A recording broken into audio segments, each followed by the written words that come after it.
2 minutes. 2 minutes. Yeah. Just chill out. 2 minutes. Haha.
Yeah. What's up, everybody?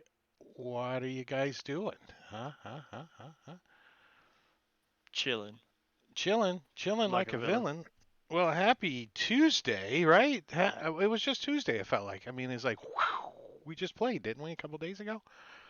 And it's Tuesday, January 12th, 2021, and we have survived a whole session of Princes of the Apocalypse. A Pack of Lips.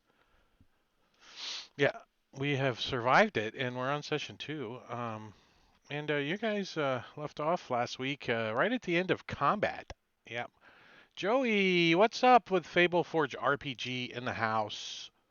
Saying hi, lurking. Joey. Booty 5 Rock? What the heck is that? I don't know who that is. So, yeah, so there were some bandits. They're actually And a just bear. farmers. You find some hoes and some rakes and stuff. You don't know. Oh, you go over, the dead bear in the wagon. It says Barnum Bailey Circus on the side of it. Mm-hmm. This is Boo Anybody Boo. need a rug? This is Boo Boo. Well, does anybody know how to skin it? That's got to Bandits. be worth something. How to burn it? It's a little singed on the bottom, like Is the it paws and singed? stuff, or like its belly's been burnt in a bonfire for Can't imagine who would do such a thing. 12 seconds. How long was it cooking in there? I don't know, a while. I don't know. I feel like some birds chirping or something. Let's do some music here. Background music.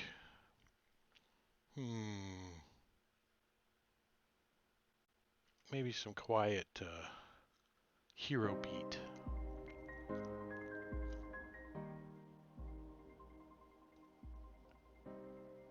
No, no, this one. No. Yeah, I think they're both going. yeah, hero beat's ending. So you guys have defeated the bandits that the constable mentioned was raiding the area, and you can clearly see there's there's a blind kind of laying off to the side that they look like they made, but this cave is open. This cave over here, and there's stuff back there. Because Well, after pinch quickly rifles through the pockets. yeah, they do have some coins on them for sure. And let me unlock the tokens. You guys are freely to move about the cabin. Um, the uh, the bear is dead. The cage is open. The wagon looks decent. It's an iron cage on a sturdy wooden wagon. Probably weighs, with the cage, 450 pounds or something. So if you guys want to try to Couple people could drag it, pull. it rolls. It's got wheels. It's not a sled. Well, hopefully there's a bunch of stolen loot in here that we can load on there before we drag it anywhere. Yeah, well, there's already 3 bedrolls. Well, somebody didn't have a bedroll; they just had some like cardboard. There was four Full of guys. fleas. Yeah, it's 4 guys. And Gorgio, thanks for the 10-month subscription. Appreciate it. Yeah, buddy. I'm dragging feet because when Gorgio's here, and that would be a good spot for Clyde to come out. Is out of that cave, right? Who's going in? Who wants to go inside the Looks cave? kind of that's pretty tight opening there. Yeah, yeah. Not for a halfling though. A halfling fits right in there just fine. But He just comes in here, but he's not getting too far. He's gonna look at it before he moves any closer to that shit. so there's a couple of crates and like some sacks and a little pile of loot. Maybe a cask of wine or something. Crate, sacks, little pile of loot, some wine. Hollering back out the. So he starts grabbing stuff and tossing it outside. Yeah. There's a total of 4 crates that contain items that obviously have been plundered. The accumulated plunder of the group that the bandits have, and of wine, weapons, and coins. The author was kind enough just to make a plunder item worth 100 gold. So Great. it was nice. It was nice. I was like, well, that's nice. But the DM was nice enough to also give you everything else that these guys were carrying because you're poor first level characters, and I know how that is because I have been a poor first level character. So I know you guys are going to pick these things clean like vultures. We're taking the scimitars, we're taking their boots, we're going to take them back to town, we're going to sell all this shit, and we're going to Sell get that shit. 5 gold, and that's more than we had before we came out here. That's right. That's one apiece. Yeah. So so as you're like checking these crates out, Marbanya, suddenly, Yeah. I'm sorry, Pinch. Yeah. Suddenly, from outside, you hear What the? some music playing. Is it outside? It's outside. Pinch sticks his head around the corner. What the hell? One of you guys a bard? As you see a monkey, he's a little bit taller than you, than Pinch, and he's wearing a bowler hat, and he It's an orc! takes a crap into his hand, and it's super full, and he kind of scoops the top off, and now he's got 2 handfuls, and he winds up and he flings one at Viril, and Viril's just kind of checking this bear out. He's like poking it with a stick, and he turns around, and this monkey goes right on the side of his head like a cow flop, and it just kind of slides off and rolls down his shirt and splashes on the ground. But Lumina is kind of in the shadows a little bit, and he flings it, and Lumina tries to block it, and he throws his hand up, but he has his fingers spread, and it just hits the top of his fingers and cuts into 4 pieces as they all go right on top of his forehead. Yep. As Engorgio has bought Clyde, the poo-slinging monkey. 800 chat points gone. But we all love Clyde. Yep. That was Clyde. So let's take a look. I'm gonna pull up the old party inventory sheet. Party inventory, and take this nice little parcel that I have made. All right, so on them they had 99 copper, 74 silver, and 13 gold. They got 3 bedrolls, a bolt scroll case, 20 crossbow bolts, 4 worn out crossbows. They still work. They're just, been beat up. It looks like somebody might have hammered a nail in with one of them. They're just utilitarian. There is some hide from the bear. 3 worn leather and dirty armor that they've been wearing for a couple of weeks. You think these guys might have been hiding out here. And 4 rusted and dinged up scimitars. So I have put all those right there in the party sheet for you guys. And since you're so close to town, you can leave what you want in there to get sold and take what you want. And then when you get to town, I'll sell it off for you.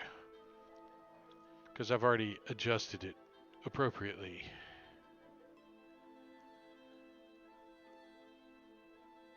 So that's it. You guys have looted. What else do you guys want to do? I'm looking to see if I've got a bedroll, and I don't. Yeah, having no bedroll versus one of these bedrolls might be a good idea. You're not sure. You're kind of... I'll do that if You're like, nobody has "Ooh." any objections. Did you ever see the swap Seinfeld that, with the BO from the waiter? Did you ever see that episode? He actually had to No. get rid of his car No. because the BO would not come out of his car. Oh God. I mean, he had it Yeah, I remember professionally. that one. Like a murder scene cleanup crew come in and they couldn't fix it. Sounds like an episode. Is that you say Seinfeld? Yeah. Yeah. Yeah, these bedrolls are probably full of fleas or something. Yeah. Be careful. No. Yeah. The bear has no fleas because they had someplace to live. What time of day is it? That's a good Time for question. you to get a watch.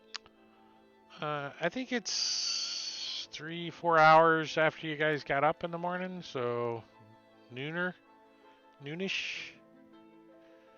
I'll say like 5 p.m., 3-4 hours after we woke up.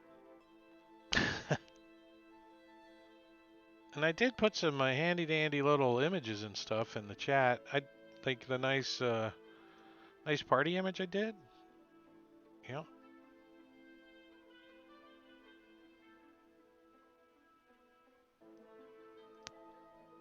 Background on the Harper's code, Now you and, should have put and some Pinch at maps. the foreground and everybody else behind him, so make him look a little bit taller.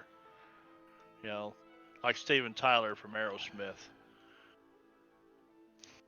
You ever go see him in concert? Steven Tyler's 25 feet in front of the rest of the band. Because he's 5'4". Probably, yeah. Oh, and I made you a map key for the map.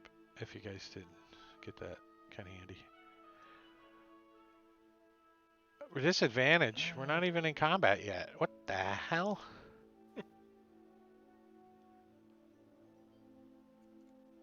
Thanks, Joey. I'll text you or I'll DM you later when we're in combat and tell you how that went. I'm gonna So what are start you guys gonna loading do? stuff onto the wagon. So you guys plan on loading this wagon up? You're gonna pull this wagon back to town? What are you doing with the dead Yep. smoking bear that's inside of it? Take the hide off and leave the rest of it. Maybe take. No, we'll take it back. Maybe the inn or somebody could use it for Smoked bear making meat. stew. Oh, You bet. maybe the circus has a reward for their missing bear. You don't know. Take it to We the found butcher. it. I've not seen a circus pass through here myself. I'm kidding about the circus bear. I thought it said wanted dead or alive. It was a bear living in a cave nearby, and they captured it. The wagon used to have a boar in it. When they stole it, it had a boar, like to eat, and they ate it. There's like remnants of the boar laying around, but you can see inside the wagon where the boar, the hoofs have dug into the wood, and that the boar was in there a while. The bear looks like it's only been in there for a few days. Well, Pinch tries to find some remnants of whatever they were having for their meal, and taste it and see if it, you know, You're like, 'cause it's, ham. it's about the time to eat again. Yeah, you're like, it's kind of burnt, but it's ham. Ham. Farrell, can't you turn into a horse or something and pull this wagon back to town for us? That's true, Joey. True. There was a bear that could have pulled it, but yeah, no. Yeah, you can tell that they drug it here. There's like footprints, like where they pulled it through the grass Not and stuff. doing the horse thing again. When do you get to Trying to get the shapeshift? saddle off next level. He's like, we need a few horses so I can kill them and gain a level. Then I can shapeshift into one. Then I'm really familiar with them. Last time took me 3 days to get the damn saddle off. All right, well, let's see. Let's take a look at the map and see where you guys are actually at. Let's see. Let's take a look at the valley.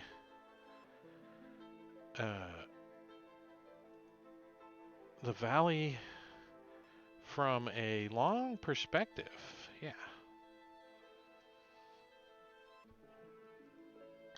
Hmm? Pretty cool, Fancy. huh? Fancy. I don't have time to make all these models and shit, but I certainly do have time to find that you took a picture of them and posted them up on the internet for me to steal. Steal. So whoever posted this, great job, great job. If it makes you feel good, you did awesome. Barge right in. There it is. Yep. Here's Red Larch right here. So you guys are somewhere. You guys are like right outside of town here, like over here.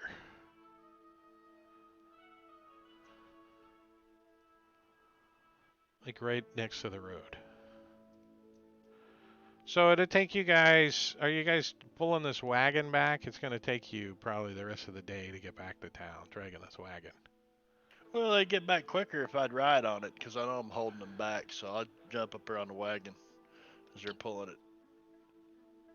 Are you pretending to steer? Do you have like fake reins and you're like, No, I'm probably Yeah, hiding on mule. the back of it so they can't see me.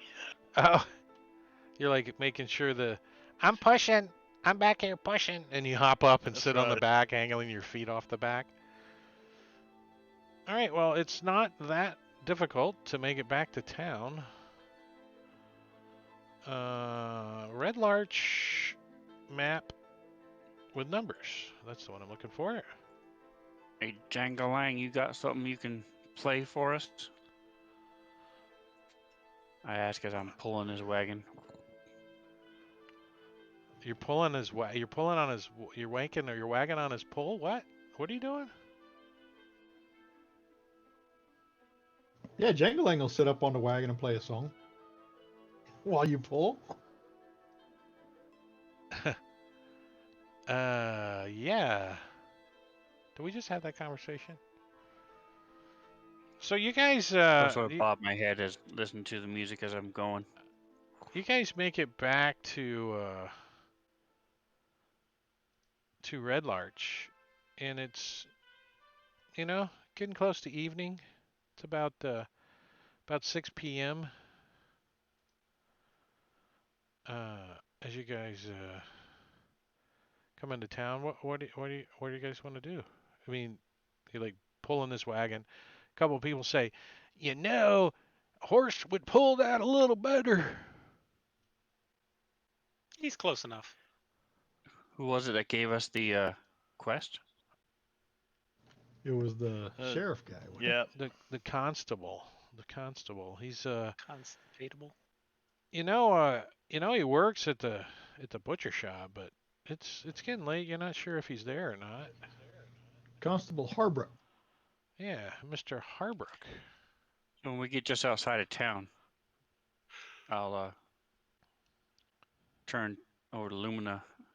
And once you run on ahead, I can get this. Find out where we're supposed to take this stupid thing. Sweat pouring down my... Lumina will just nod and take off in the direction towards the butcher shop. Cool. So you get over to the butcher shop, and the ye old butcher shop, if you remember correctly.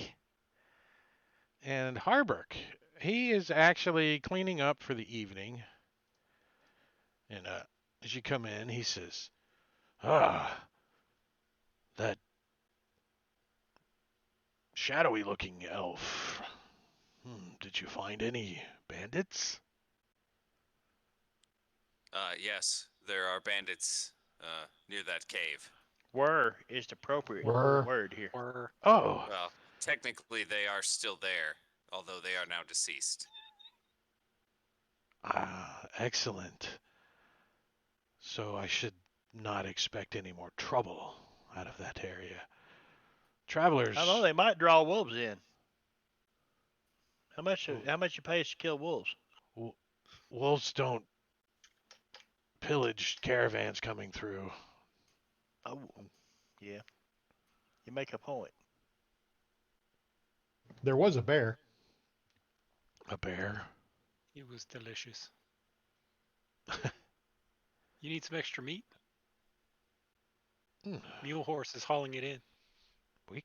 We sell bear meat here. He points over to the case. Says bear meat. How much you pay a pound? Well, depends on how good the meat is. It's Bear meat. fresh. Bear meat's It's fresh. bear meat's not as common as, say boar or deer. Not as, but there's a use for it. Even dogs have to eat. Or Has other been very bears. slightly cooked. Yeah, it's a little charred. Well, Just in spots. I could give it out as samples. And he points to the jerky tray.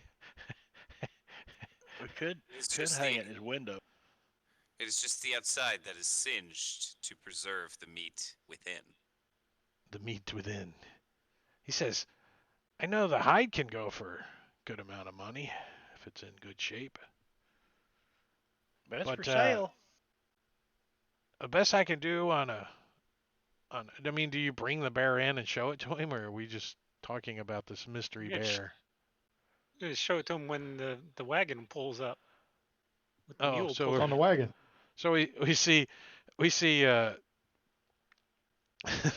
Everybody's out in been the talking freaking and everything. street. I The presumed mule. we're already there. You see the Sally wagon's out in the outside. street. He's like pulling this wagon down this bumpy ass driveway. And you guys are all inside. Oh, there he is. You look out the window. About And you- Almost time. half the people were riding on their wagon anyway. Where have you been? We were waiting. He comes walking in. What the hell?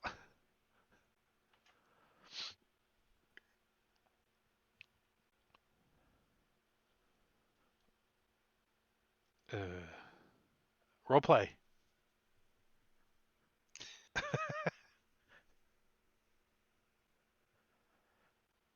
Do stuff. Talk about stuff. Well, you ever notice how a skin out bear looks a lot like a man? Look at Never. it there. Yep. Yeah, look at it right there.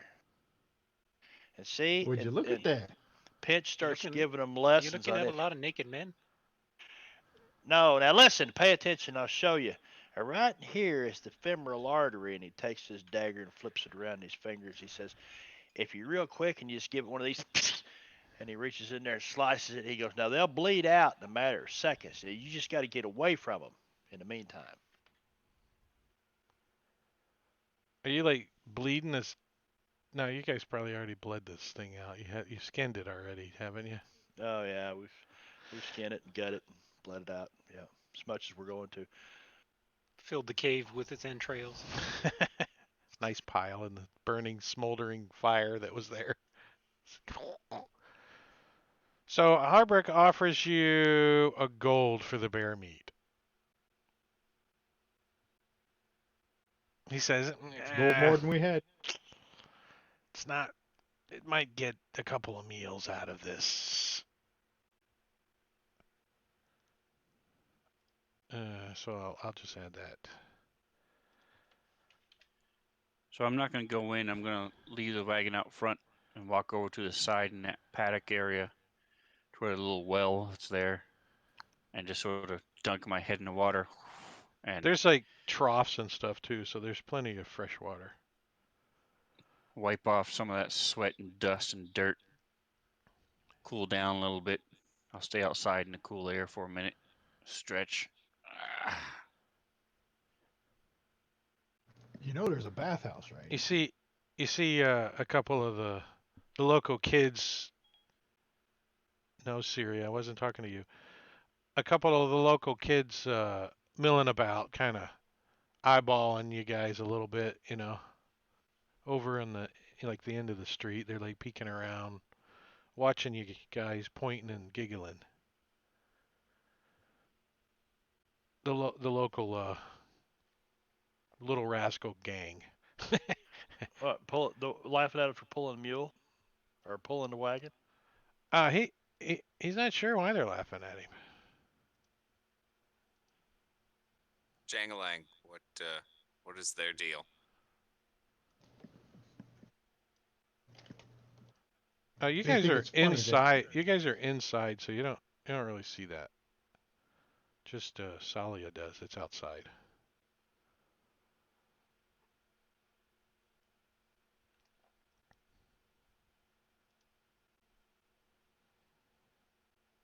I'm going to start unloading the wagon onto the ground in front of.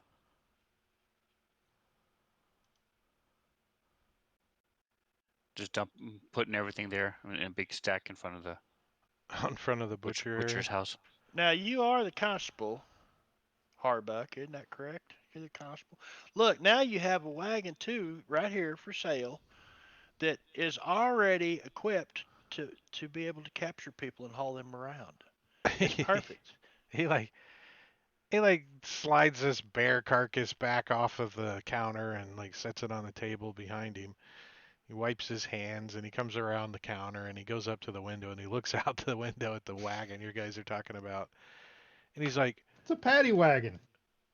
he's like, It Yeah. could work as a prison in a pinch. he kind of cocks his head a little bit and says, I tell you what, leave it parked around back there and if it comes in useful, I'll give you some money for it. If you guys need it, there it is. There we go. We'll park it around back. I won't We charge you might need any to pay rent. Well, fantastic. So, in other words, we still own it then, and we get to collect money for people who get put in jail here in this wagon, right? From those people who are put in the wagon. That's Well, right. of course. Let's go find some criminals, fellas. Only sounds fair. We can't let criminals You out see the free on other, the like, streets. the assistant constables? You remember those guys? Oh yeah. Yeah. These guys. They're like, hey, what? That's what we do. You know, they're like, hmm, what about if we You. put somebody in there? He goes, get back to work. You get a paycheck.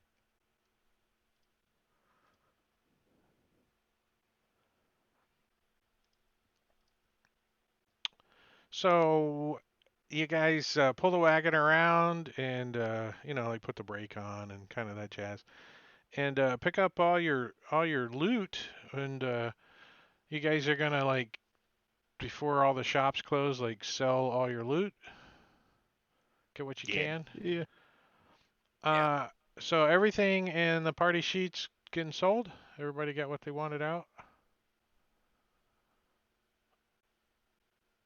Yep. Yep. Yep. 5, 4, 3, 2 sold. Crossbow bolts. Not worth the Fair. value.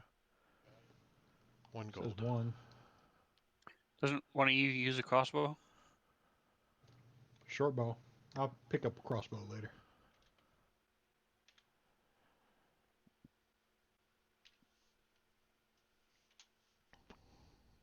Try that one more time. There. And I'm going to disperse that 118 gold, 74 silver, and 99 copper. All right, you guys are rich.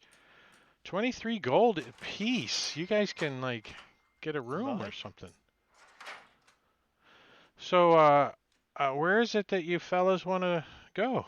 You gone around town. You sold everything, to the couple of shops. You've got It's time to eat again, isn't it?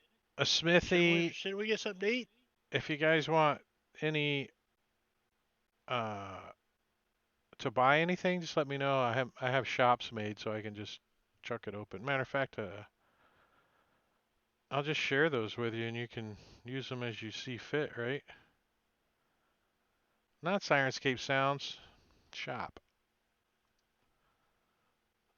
I lagged it out. Sirenscape Sounds.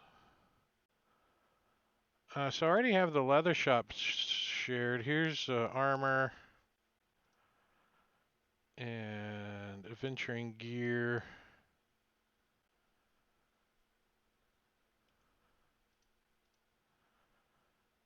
And weapons. If you guys want to buy any of that. Wait, the adventure gear didn't get shared?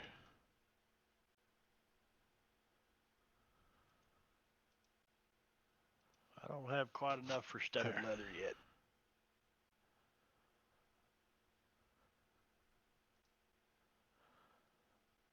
Nope. Sounds like you guys need to do some other adventuring.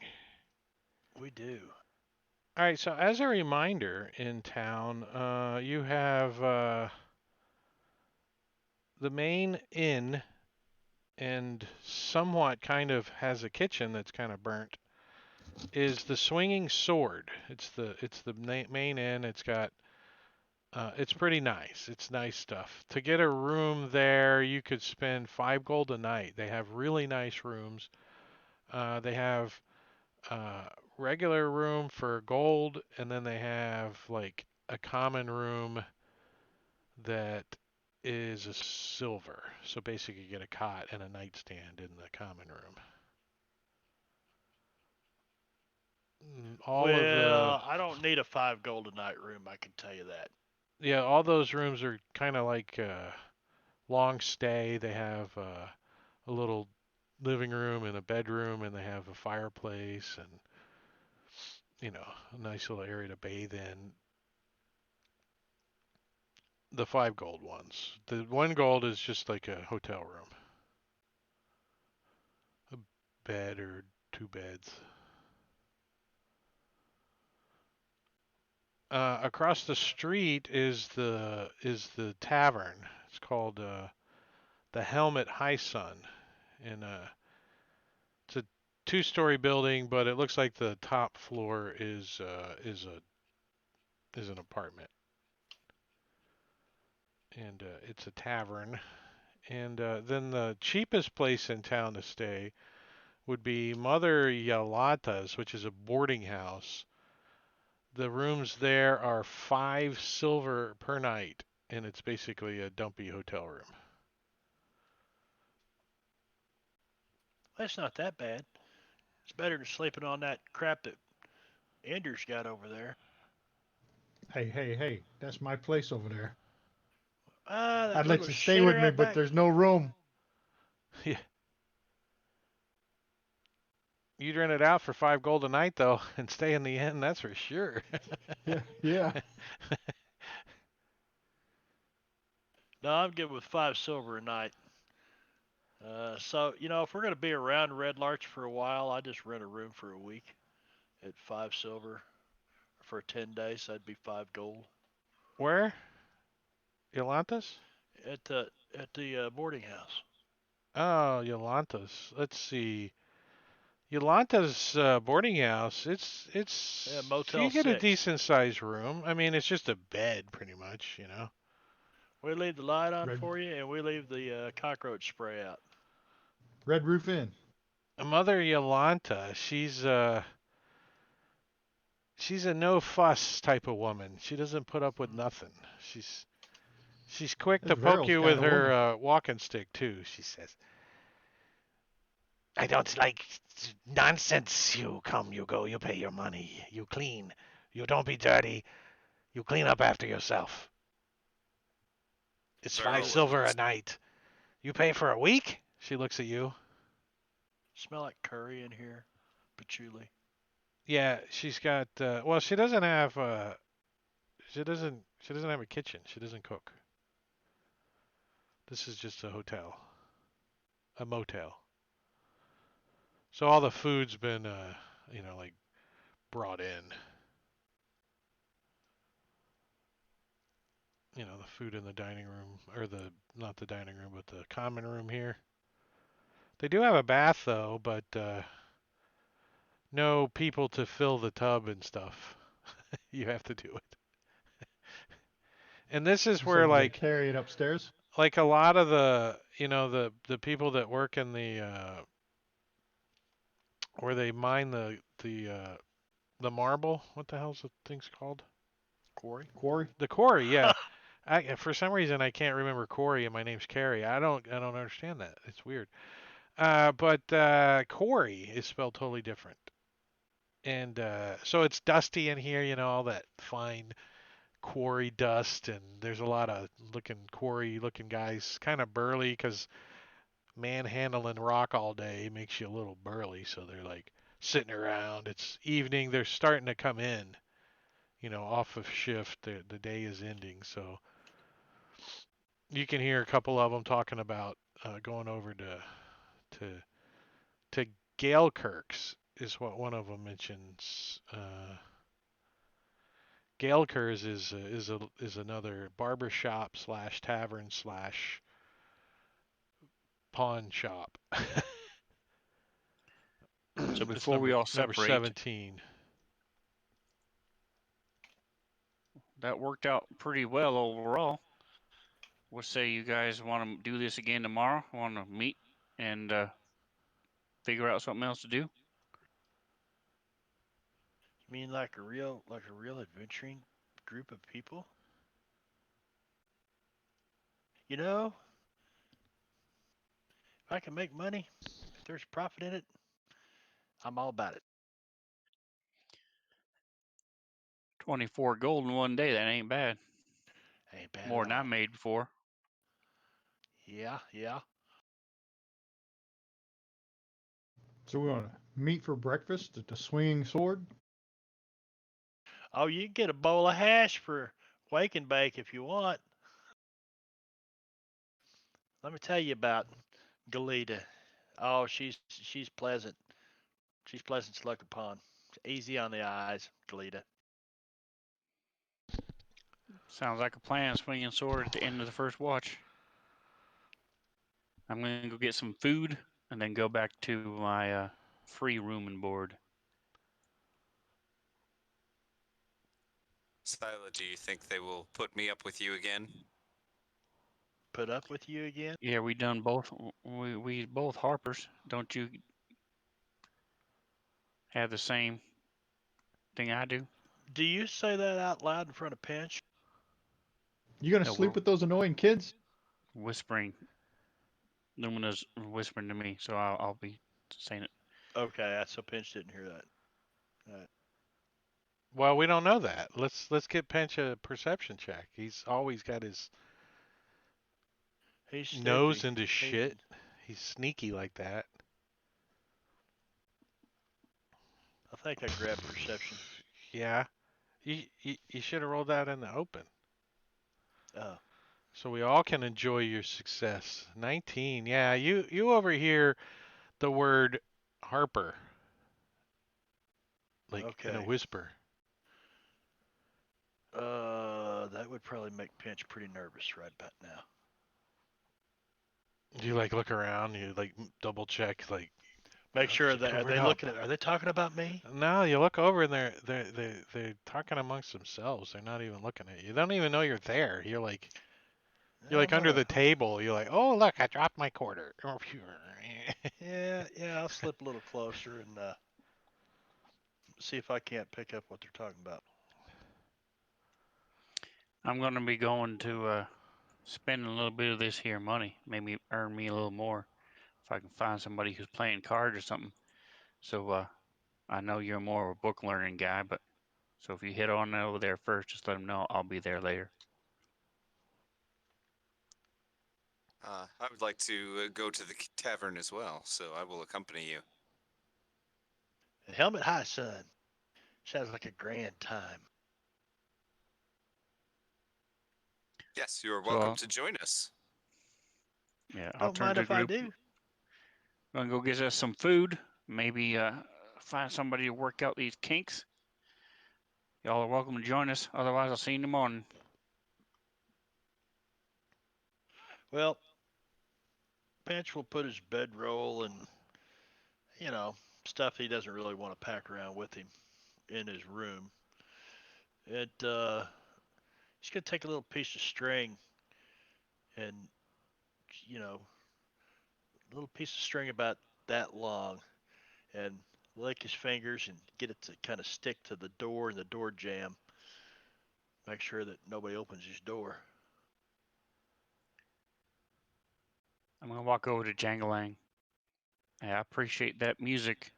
That really helped me get in the groove and made the trip a lot shorter. I'm gonna hand him 2 silver.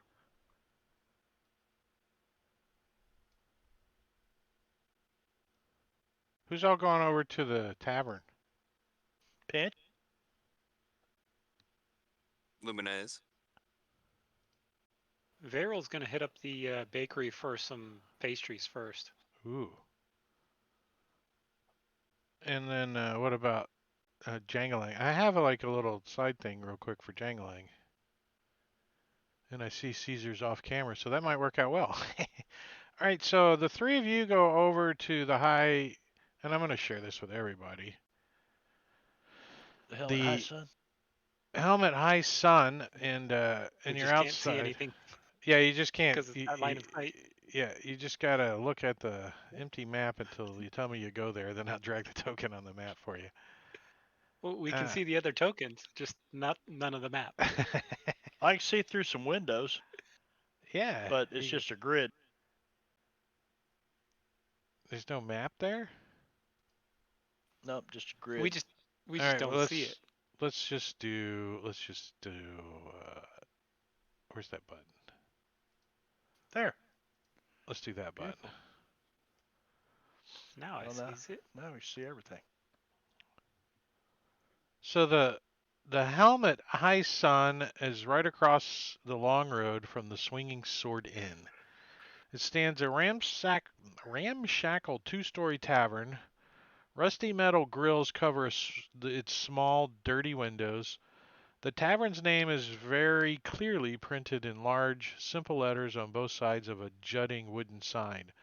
Atop the sign is a rusting, oversized adornment, a warrior's bucket helm with two eye slits. Actually, it's an upside down washtub.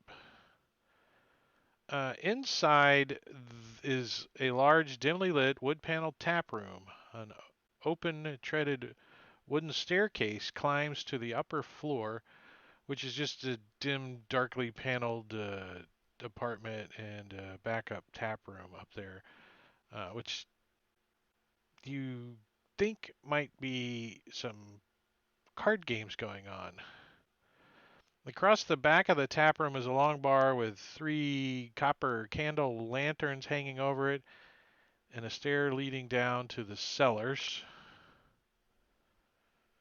And this is like, you see a lot of locals in here. They're gossiping, flirting, and telling jests and war stories of their working days and get drunk. It's not a place for refined dining. And there's about a dozen servers that work shifts at the helm. Most nights, two cover the ground floor, one waits on guests on the upper floor. And the staff, they don't really gossip, but they direct anyone who questions them to other patrons they think might talk about a particular subject. A gift of a drink loosens most tongues. The helm can get rowdy from time to time, but the staff is ready for ordinary drunken fisticuffs. Behind the bar are three stout and well-used cudgels and an old cloak used as an improvised stretcher to lug drunks outside and sometimes throw them over the heads of brawlers as they can be clubbed down. Oh, throw the cloak over the head and then beat them Cudgel down. them. Okay, I Yep. get it. Yeah. The helm is run by the jovial but grasping Garland Harlanthroll. Garland is his name. Uh, he's kind of cynical and bitter, is the way he talks. Let's see. I am sure I did an image. Garland runs the place. Well,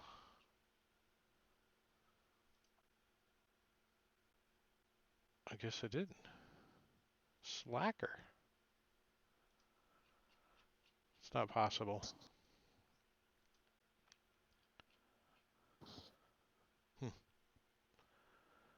And Pinch, obviously you noticed this fella before anybody else. There is a halfling that's in here drinking. Halfling. Yeah, Male. he's a Lightfoot halfling. Oh. Stanner Thistlehair is his name. Do I know him? I don't think you know him. Are you from? I You're not recognize that from image. Red It's Larch, nice. but No. No, I'm from Luskin, you don't thereabouts. you don't know him. You might have seen him maybe around town, but you haven't met him. You don't know him. What's he doing? Just He's kind of drinking. hanging He's out, sitting looking with around? a couple other guys. He's drinking. He's having drinks. He's telling a story about something that happened during work today. Think he works Oh yeah. somewhere in town? Pinch would he'd take a pitcher of ale over there and top off their mugs. Ah, it's a fine thing to see another one of us wee folk here. Well, look at that. Another halfling, boys. You better hide your pouches. Now there's two of us in town. You can tell they've already hidden their pouches.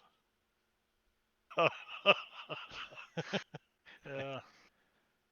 Well, I guess the second halfling in Red Larch has to buy the next round, don't you think, boys? And he stands up in his chair, picks up his mug, and finishes off what's in it, and kind of points it over towards you. What do you say Yeah. there? What'd you say your name is, fella? Ah, Pinch. Pinch. Yep. Ah, Yep. so Pinch. he tries to flag down one of the waitresses. He says, Mary Lou, Pinch is buying us the next round. Well, he's got a pitcher of ale with him. He took a pitcher over there, so he just starts pouring it into their glasses. Oh, Kind of so talking it you up. like slide it off the table you're standing next to, and you're like pouring around. So they're like, Yeah, hey, sure. they're like over at this table over here, we'll say. So you're over here. What's Salia and Lumina doing? Are they ordering some drinks and stuff? So Lumina would, yeah, he would have ordered an ale, and then he's a little more cautious, I think. So he's mostly just drinking his ale and watching the other patrons in the bar, not looking for anything specific, but keeping a mindful eye on them. And Slay's gonna ask for a pitcher of water and a mug of ale and food. Probably two servings of food. Gonna chug the water down, and then keep eating and drinking, talking to Lumina. Yeah, the food is pretty okay. There's like a uh, a cook, and it's like stew. You know, it's usually a stew for the evening, some kind of meat stew. Tonight is Bear meat. venison. No, it's the bear meat hasn't made it over here yet. That was like 10 minutes ago. The bear came into town, so it's like a venison stew. Lots of vegetables.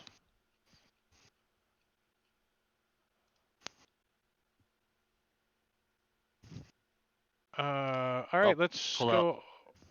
Oh, go the ahead, Silly. signal whistle. Yeah, got me a whistle, so just in case, in situations like that, I can always give her a blow, let you guys know what's going on. So if you ever want to borrow it and need it, let me know.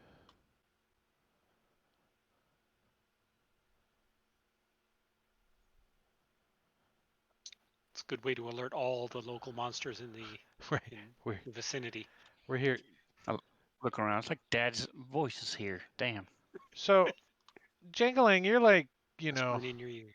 just putting some of your crap in your little house and stuff before you decided on where to go.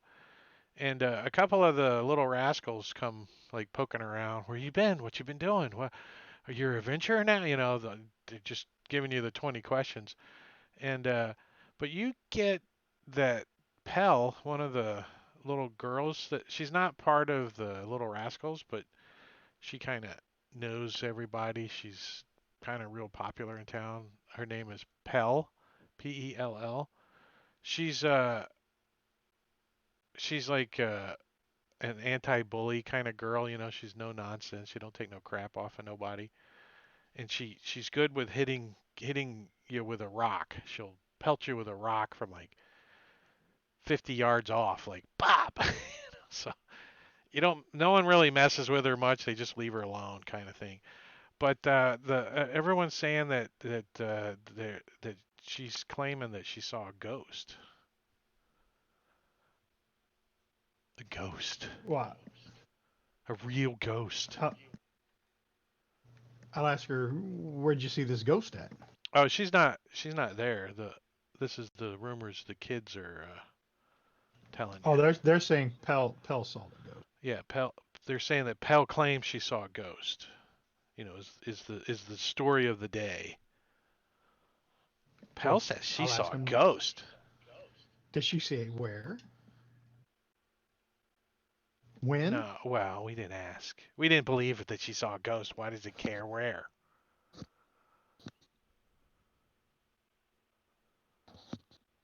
You never known Why Pell to don't you? be a liar or a fabricator, though. Right. Why don't you believe her? Because she's a girl. She's a smart girl, though. Where's she at? Pell is Minnie's granddaughter. Minnie runs the chicken thing, Mandelver's Poultry. I got an image for Mandover's Poultry. Yeah, yeah. Boston Market. Yeah, that's number 14. 14. Yeah, Mandover's Poultry. Minnie is the one that runs the place. She's an old lady.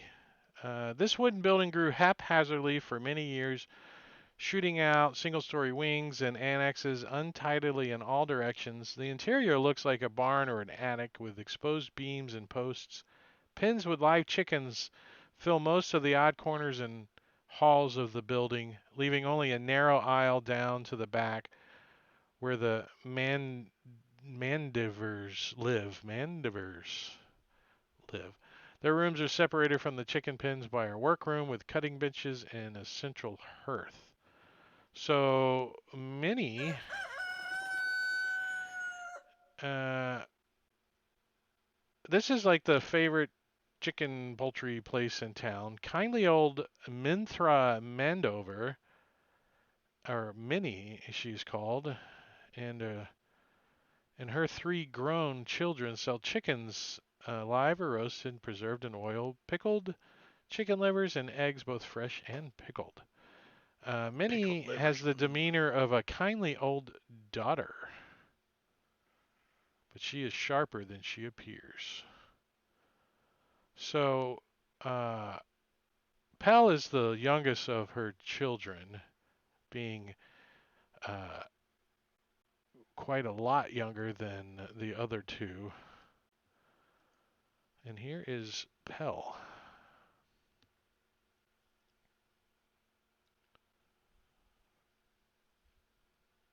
So do you like go into the chicken place and ask to see Pell? She's probably Yeah, working. it's like right across the street from where I'm at, so I'm Yeah. gonna head over there. And I know Minnie because I go get Indy his smoked chickens. So I'm gonna go over there and ask Minnie if she knows where Pell is, and go speak to Pell. So Pell, comes out. She's cleaning her hands off, and she says, as Minnie called back to her, "Pal, one of your friends are here." So she comes out. She says, "What do you want? Well, the Are you rascals gonna tell me make that you fun of me said too?" no, no. I believe you. You've never been known to lie. The rascals say you claim to have seen a ghost. She says, "I I did not." And she looks over at her grandmother, and she kind of looks back at you and gives you the like big eyes. And then so she kind of like walks, has you follow her around the corner, away from grandma. All right, we'll go to the back room. She says, "What are you trying to do? Get me in trouble?" Well, no, I didn't know it was such a secret. Well, I don't tell grandmother everything.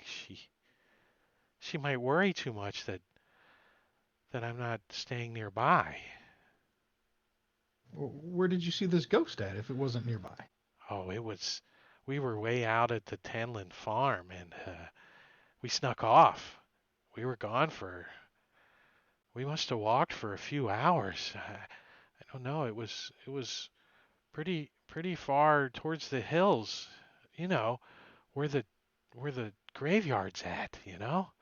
They dared me. Those kids You out think there you could? dared me.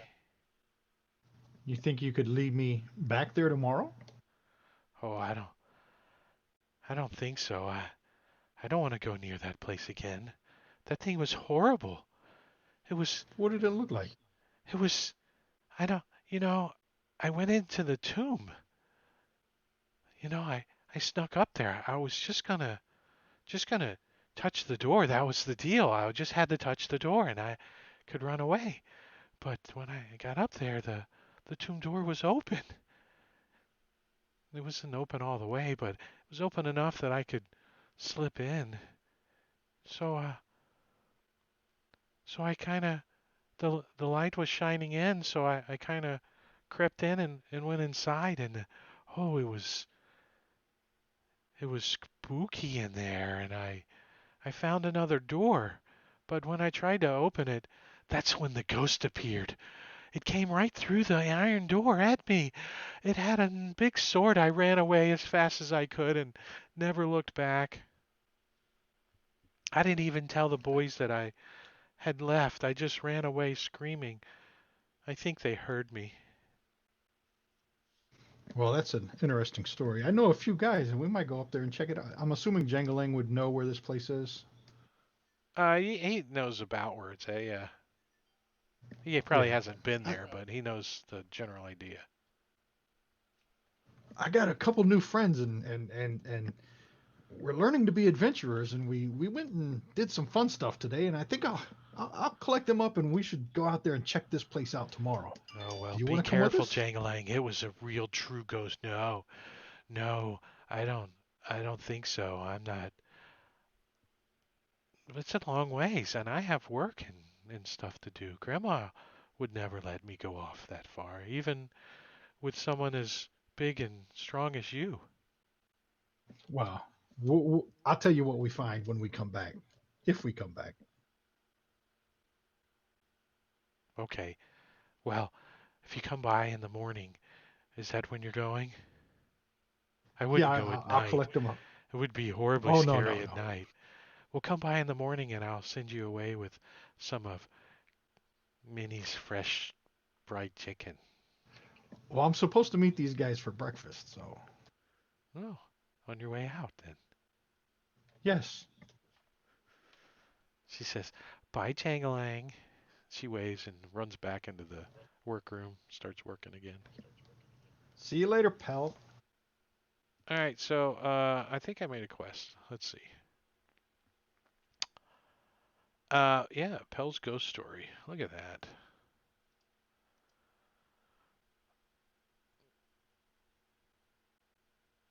She wants to make sure it's safe. All right, back over at the bar.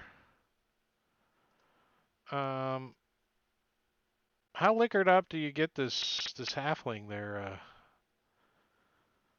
Pinch? I'll keep him drinking if he keeps talking. Oh, he likes to talk, especially if someone's buying the drinks. What do you want to know? What kind of information are you trying to gather?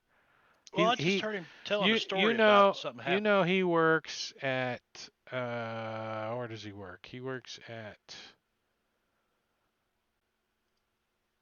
a wagon shop. Which one is it? He works at is it this one or the other one? There's two in town. I think he works at the Welver's. Yeah, he works at Welver's Wagon Shop, which is the number 16.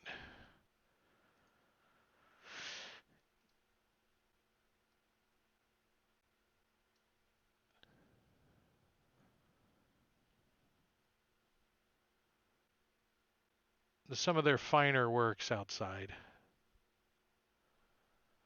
Rubber tires, horseshoeing. Hmm.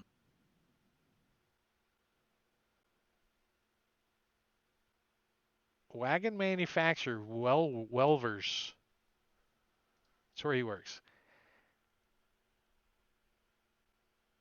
He does wagon building. So, what'd you say happened to you at work today? Yeah, Imith. He's such a hard drinking, sullen man who cares for the nothing for the troubles of others. He he caught me drinking on the job and took my he took it. He took my fine bottle of wine.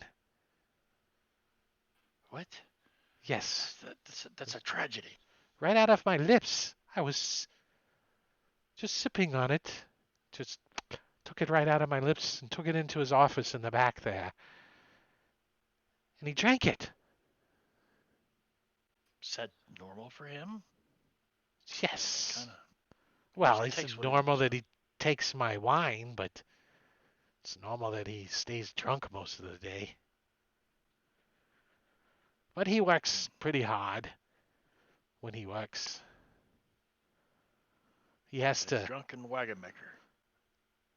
he has to keep them Fellorns on their toes if he What? wants to put them out of business. Oh.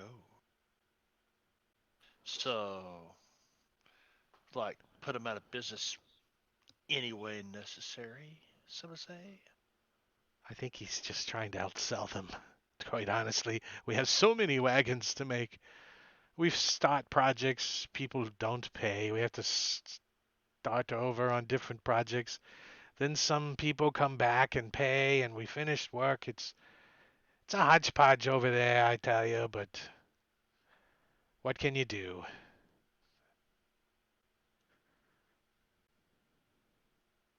And I thought for a minute you might have some work for us, but I guess not. Not if he's not willing to do just anything to get his competition out of the way.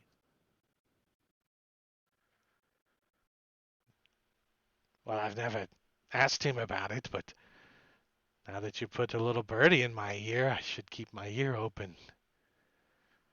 You Is there know, something that you specialize in, friend?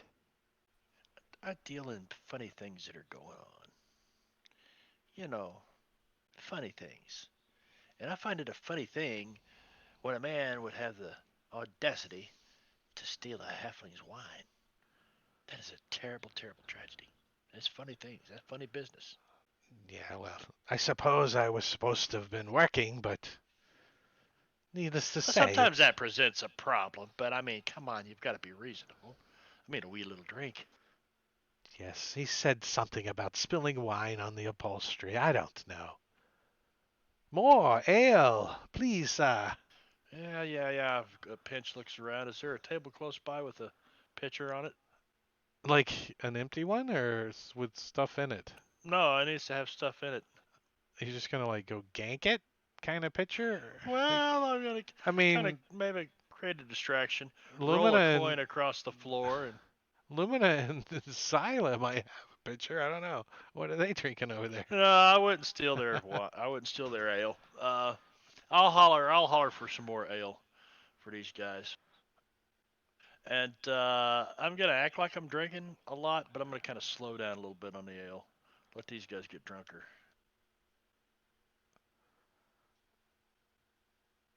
Uh, we got Varel. Varel is went over to get some to the bakery, huh? Yeah, he likes to stop by and pick up some pastries, see if they got anything new in terms of edibles and other things that he likes to exchange with them. The bakery? Mushroom brownie. Mushroom brownies, yeah. This aromatic, tidy buildings, ovens, and mixing bowls are in use night and day. The bakery has a hanging sign consistent of a carved and painted round loaf of bread the size of a small cart. The bakery always has fresh round loaves and buns for sales. Its specialty is cheese top buns with melted mushroom cheese from outlying local farms. The thin, energetic proprietor, Mango Barrel Lauren, thrives on gossip and can spin many wild tales. Few are true, and none of the secrets are his own. Let's see. That's Image. perfect for Right. Vayreal, because that's exactly the way he is. Full of BS.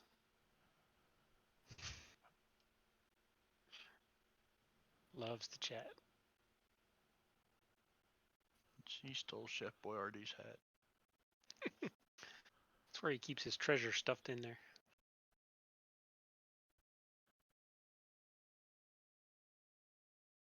So he's like, Must "You're be. back for some. You're back for more biscuits or mushroom buns or Oh, whatever they are." yeah, Right? whatever good pastries The you got buns, the cheese fresh. topped buns. Hot He's cross like, buns. the the cheese topped buns sell out as soon as they come out of the oven, and you are lucky. And he All swivels a right.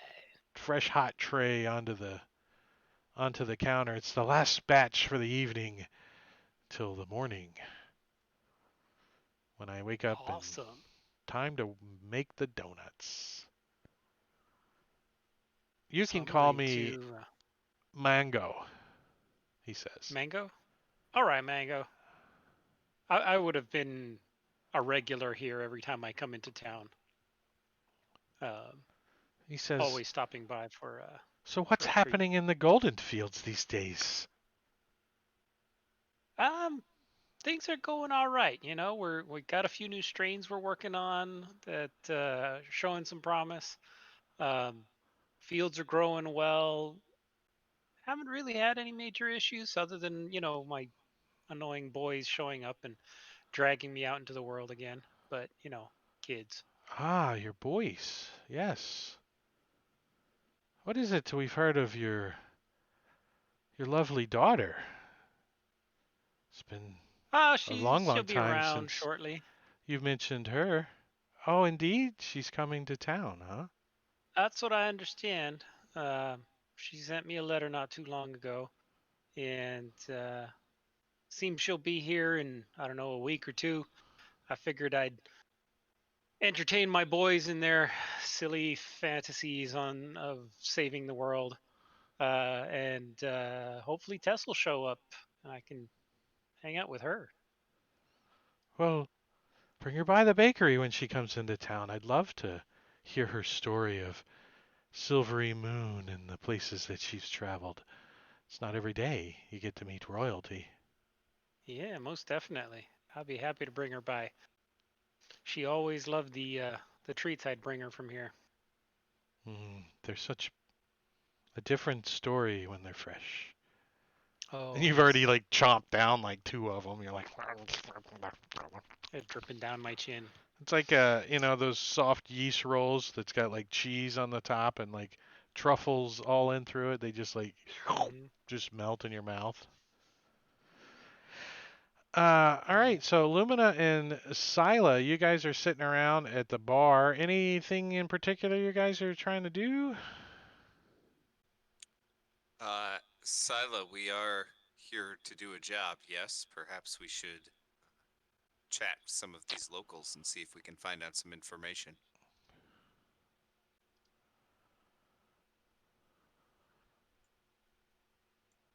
I ain't very good at the chatting part, but maybe if we play a little card or something, we can learn some things out. You are better at it than I am, but yes, perhaps if we just listen, that is best.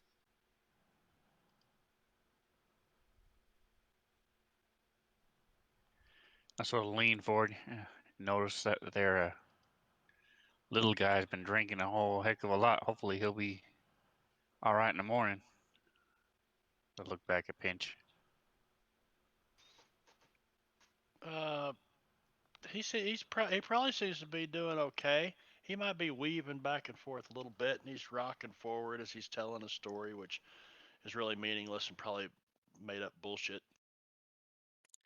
Well, so Lumina's been, kind of watching the room. Does he have a good idea that Pinch is kind of leading these guys on? Say that one more time. I was reading. Yeah, no worries. Lumina's been watching the room, so does he get the impression? Like, does he know what Pinch is doing over there? That he's, you know, trying to get these guys to drink a little bit and spill some information?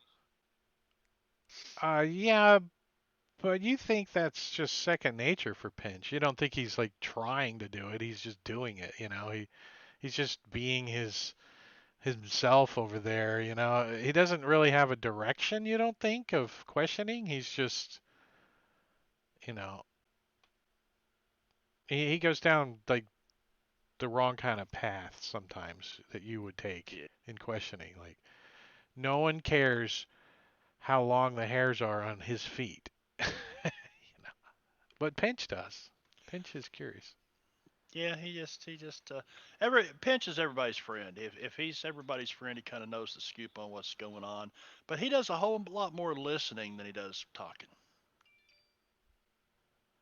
Then Lumina would probably say to Scylla that I would not worry about our small friend.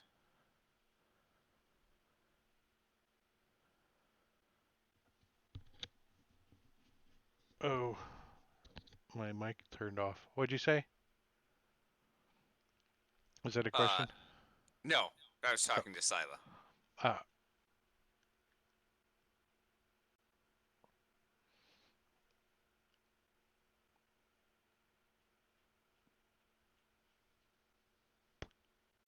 Jangalang, what are you doing? Well, now that I got that, it's getting late, right? So Jingling's probably going to go back to It's his probably. little. I think they've probably been at the tavern about an hour now, so it's like 7, 8 o'clock at night. It's not late yet by standards. I mean, people are making their way home, but there's still people out drinking and stuff. What day is it? Yeah, I Is don't. it a Friday? Jingling's not much of a drinker at 17 yet, and he's going to meet them for in the morning for breakfast. So I think he's just going to head on over to his balcony and start serenading the city. It's a Thursday. Or no, it's a since there's 10 days, I don't know what it's considered. It's a third day, I guess is what they call it. A third day. I drop off the smoked chicken and the hot buns with the mushroom cheese to Indy for his dinner. Oh, Indy. Mm. Indy I'll likes that. I'll fill Indy in on what Pell has told him, just in casual chit chat. Indy, he says, "You say, you say that little girl says there's a ghost in the tomb? Well, isn't that handy? Yeah, I Been think we're telling gonna go that check it out story tomorrow. around here since I was knee high to a grasshopper myself. There's a ghost in the That's tomb." oh, we're gonna go check it out. You are? Who's we? You and the boys? Yeah, them two dummies you let sleep in the cabins over there. Oh, them boys. That'd be good for Yeah, you. You might pick up on something. You might earn your stripes with them. Well, yeah, they got a couple friends and some little short dude and somebody their dad. He's a little strange. yeah, those fellers down there in that golden fields have a mind of their own, that's for sure. He, well, if you see anything nice out there. Oh, I got an image of the inside of his place too. If you see anything nice out there, just let me know. We got room. We got room. Oh yeah, if I find an antique or something, it's coming back. We got to sell that shit. It don't necessarily have to be antique. You just gotta look old, you know. Just gotta look old, he said. We can make it sound like it's an antique. You know I got you, Indy. The image. That's a good one. I don't know where I found that one.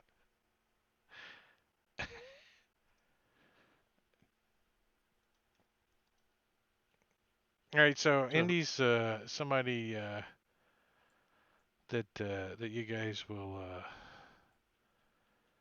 utilize in coming in the future for sure. What were you gonna say? So Soleil's just gonna talk to the bartenders, go up when he goes to refill his ale, see if they've heard anything, any strange stories. Um, I remember the bandits were one of the things, but see if there's anything else that's been going on around here lately. Um, and then if there's, I'll join a table if there's one playing. Otherwise, head back and head in for the night. So give me a skill check. Let's see, what skill check do you want to do? That would be athletics, wouldn't I'm gonna pick up the bar.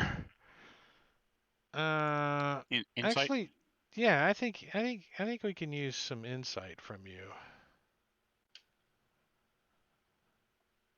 Um, so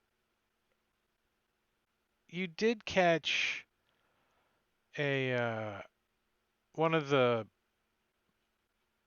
staff, not necessarily the bartender, it could have been, but one of the staff members mentioned that that they're a little bit busier than normal, but not as busy as Gale Kirker's is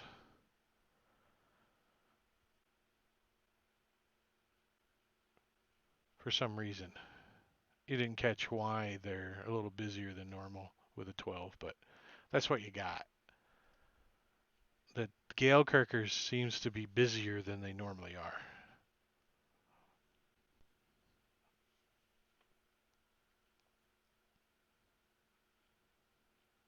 So I'll head back over, let Lumina know what I heard, and I'm gonna go back and go to sleep.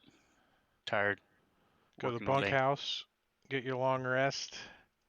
So Celia, you head on down to the bunkhouse, and we'll come back to you when you get down to the bunkhouse because there's some there's some whisperings going on in that bunkhouse late at night. Those kids are around town. They know stuff. They hear stuff. Uh, what about Jangalang? What'd you say you were doing? he's out on his deck serenading. Oh, so he's behind the bunkhouse Yeah, playing out on his deck, his fiddle. up on the Two-story roof, clubhouse. And the kids are like fiddling running around the roof. around. You know, all the kids are like getting settled in and getting to the bunkhouse and finishing up dinner and cleaning pots and, what they cooked and crap like that, you know. So the bunkhouse is settling in and you see Celia, he comes in and he he starts to get his room ready for bed and stuff like that. And he probably takes out. You got armor on? You don't wear armor, does he? No, I don't. No. Lumina, what's Lumina doing? Still at the bar Now, with Pinch? uh, No. after Scylla tells him that uh, uh that Galeker's right was busier than normal, he thinks maybe he'll head over there and just kind of see what's going on, check it out a little bit. Gale Kirkers. So let's check it out. Let's see. That's number 17. Gale Kirker's Tavern and Barber Shop. Well, look at there. I did a. Thank you, Lithertron Patreon for a nice little image.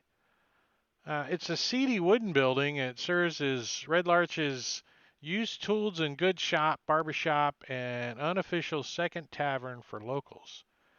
Inside is a cluttered shop tavern full of lounging customers, most of them men in no particular hurry to be waited on, with old hair clippings trodden underfoot on the sagging board floor. Marlandro Galekirk is a human male, and he's the shopkeeper and the barber. Uh, let's see what he looks like. There he is. He says, as you come in the door, he kind of glances up. He's like behind the bar. And he says, I don't remember seeing you in here before.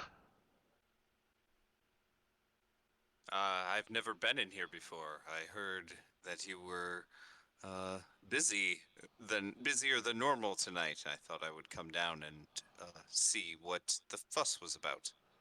Well, can I offer you a nail? Of course. And he'll take a seat at the bar. He pours you an ale, and he says, yes, we have been busier these last few nights to a couple of weeks uh, since the quarry workers have been coming here instead of working in the evenings. Is that typical? No, usually, what's the quarry's name? I'm trying to just say it. Maleko's stoneworks. She has workers that even work at night. They've had such a demand on the marble that they can't keep up with orders. But lately, her stonecutters that typically work at night shift by torchlight have been scared off. They talk about some kind of spooky people or something. But I don't pay no need. I'm just happy they're here to drink this ale and keep my register full, he says. So you don't lend any credence to these rumors, or you just pay no attention to them? I just don't pay any attention to them. They're just rumors, bar rumors, he says. My business. If you worry about every little rumor, you would be grayer than me, he says. Uh, th- these rumors sound like an interesting way to pass the time. Who could I talk to in here that could tell me more? The guy sitting next to you looks over at you and he says, they got masks on. These people we saw. Masks on. They're scary. I ain't working nights. I'm just gonna have me a few drinks and go home. He's covered in dust. He obviously works at the quarry. So there are people who are they attacking the workers?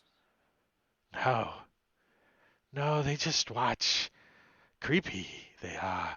I've seen one myself.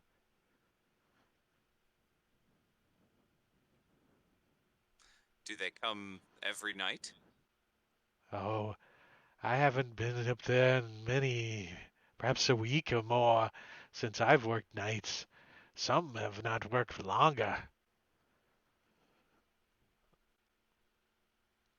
but Is not every night, I don't think.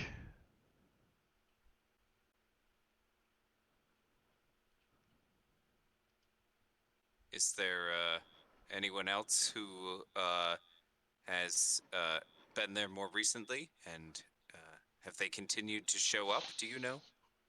Yeah, he kind of takes you around and, you know, talks to a couple of the other quarry people that work at Malaka's Quarry or whatever. What is it called? Melikaios, number 18. And the no one's been working for at least a 10 day up there, maybe even longer at night. But you do get several people that have witnessed this pretty much the same thing. Uh, Creepy people wearing masks are watching them at night near the quarry, so they they didn't like it. They don't like it. All right, Lumina would buy a round for everybody who told him of the happenings as a way of Well, thanks. if you announce that, then they all agree that they saw the same thing. But No, he wouldn't announce it. He would just quietly, yeah, tell so you got to buy tell like the four. barkeep, You got to buy like 4 ales or something, like 4 copper or whatever. I don't. I'm not too picky on you guys like doing stuff and eating food and buying drinks and nickel and diming you. It's just part of your expenses, for living. I just take it out of your treasure every time. I just subtract Yeah, some there goes that +1 living dagger. expenses. Yeah, the trickle down effect. is worth it.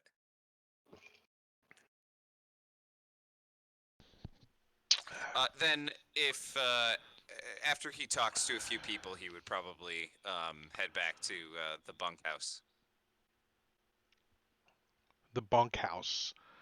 All right, so two at the bunkhouse, Jangalang in his hideout, serenading himself. Pinch and Varel, what are you guys up to? Is Varel They still were here? He's in town. He's not at the inn with you guys. No, I was at the Helmet High Sun, talking to this, trying to get these guys talked up, and you. but if Give everybody's me an kind of insight, Pinch. Let's see how liquored up you guys got. Yeah, you get Stanner Thistlehair liquored up enough that he knows something that he that he wants to tell you, but he doesn't want to risk it. I would simply And you think say, he's the type of person that, for the right price, he would spill, but you're not sure you can afford it. uh, Or want so to afford it, anyways. Pinch would Pinch would say, "Hey, look," and he's gonna start speaking in thieves' cant a little bit to see if the guy can follow along with him, and Yeah, basically no, he say, doesn't. He he's not doesn't. following along. He doesn't catch up on that at all. Well, okay, he'd only say about 4 or 5 words, and if the guy looked at me funny, I'd say, "Look, uh, and I flip him a gold coin. I'll take that out of my inventory because it's a gold coin, and say, I'm staying at the boarding house, and got some people. We can take care of a few things if the price is right He says, for "Well, anything you need." don't take it this the wrong way, my friend, but a gold will keep my eyes open, and if I see something worth telling you, then I will let you know, and we can discuss a higher price, my friend." Uh, we'll just call this a retainer. I understand. Yes, I will keep my eyes open for those things that you're looking for. My Scottish accent isn't that great, so it's pretty much horrible. Not enough farting. Not enough farting. Let me keep Just my eyes don't tell open. us what it is, and we're okay. Looking Tell for you. Don't tell shenanigans. you I was trying for a Scottish accent. Yeah, we didn't know what it was. We were like, Yeah. that's a pretty good Well, accent. he looks kind of Scottish, so that's kind of the way I was picturing him, like Scottish, right? Well, Where's Jenkins when you especially, need him? yeah. So Pinch would head to the boarding house where he's got a room. Right? He's like a leprechaun. All right, so let's do a long rest. Yeah, everybody? Good morning. Anybody want to do anything else tonight? Varial's just gonna head on over to Grund and hang out with him for a little while and eat some pickles and then Get set in your myself up a hammock. hammock. Sleep Yeah. in your hammock. Hammocks are free. Pickles and donuts, good mix. When is Yeah. the me healthy. farmers market? Did we come up with a day that the farmers market is? You said every 10 days. Yeah, On but every 10th day. is today that 10th day? I don't know. What is the 10th? Is it on the 10 day? Yeah, it's on the 10 day. Let's do it on the 10 day. So, yeah, it just happened a few days ago. So, And I'm making a batch of edible good berries. all right. So we will do morning, and I'm gonna give you guys a long rest. Oh, I spent the wrong thing. So What the hell? Soleil is going to get up early and head to the bathhouse and see if he can't get somebody to work on his muscles, get some massage action going to try to make up for all the soreness from yesterday. Handsome pinch fella, murder hobo says, "Look, you can't come in at break time because then you got to watch all my slideshow because it's 9:34 and we're gonna take a 10-minute break, but you can come back in 10 minutes, murder hobo show, and poke at Morbanya's character. He likes that. He likes that. So I am gonna start a timer. Let's do snaz timer for 21:45. No, 21:45. I'm gonna start the timer and then I'm gonna start the slideshow and put some pretzel on. So go away, but come back. And if you don't come back, we don't care because it's late. But anyways, see you in about 10 minutes.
coming back.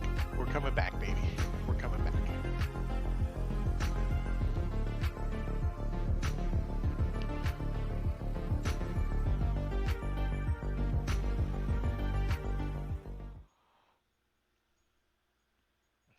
I'm not as chatty as I was last session. I've been a bit under the weather the last couple of days.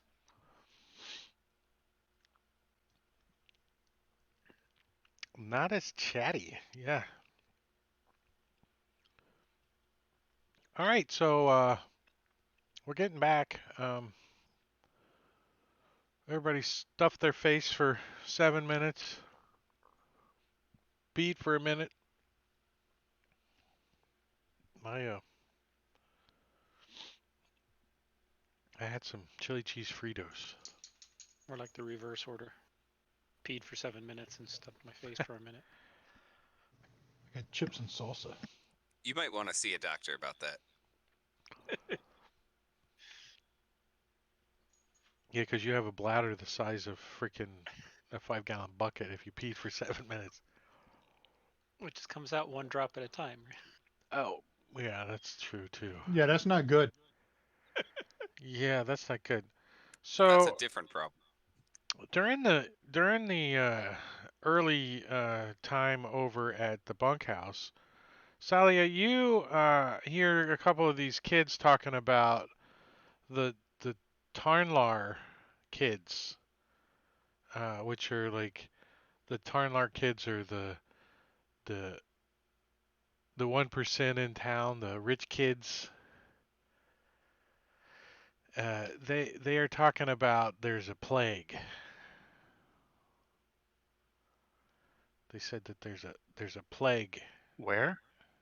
The They're talking about it at the boarding the house, but where is this plague supposed to be? they don't know. The Tarnlar kids know, but they're talking about a plague near Red Larch. There's a plague. Is the only thing the other kids heard. They don't like to talk to those kids. They're too snooty.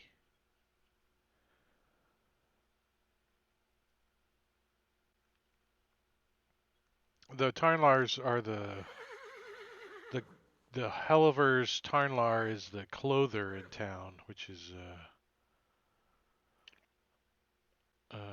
somewhere. Where's it at? Number 7. It's like right on the corner. It's a big fancy shop with the mannequins in the windows and Right, it's all the where fine clothing. Hmm. the other place that Lumina shops, because the dress shop, and then this place.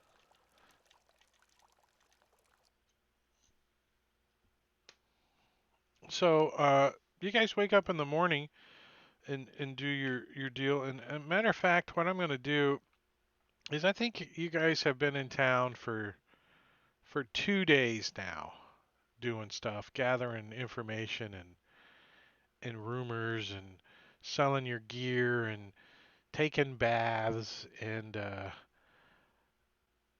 Salia, the bath was great. You really had a good time over there. You feel clean and refreshed. You even got your teeth whitened.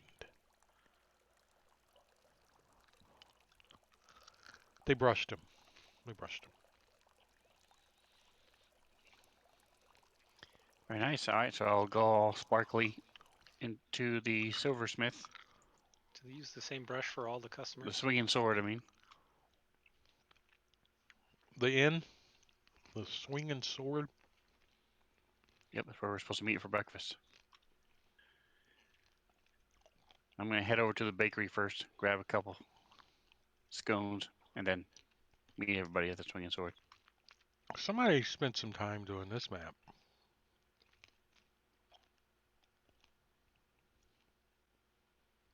Hmm?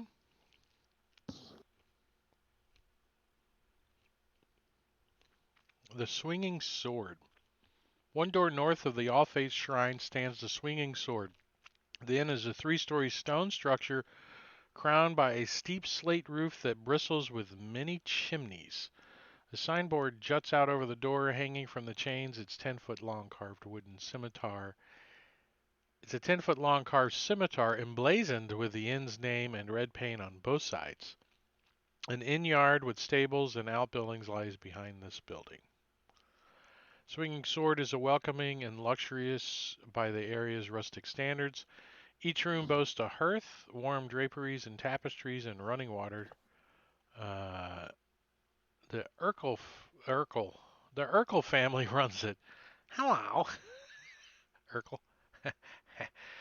It's a popular stopover for wayfarers in the Destin Valley. They do have dormitories, kitchen fire. The one-story annex at the back of the inn, currently out of commission, was initially built with poorly drawing chimneys. Right now, cooking is rudimentary and done in the yard on grills flanking the bread ovens. The dining room is mainly used for drinking, with the Helm, the tavern across the road, currently providing the best meals in town travelers can easily buy. So this is a more finer dining kind of place. You're not at Ponderosa. You're at Golden uh, Corral. Golden Corral breakfast. I don't know if that's fine All dining, you but can eat buffet. All you can eat steak and crab leg buffet, and the crab legs are like really, really soggy, and the steaks are about that thick and full of gristle.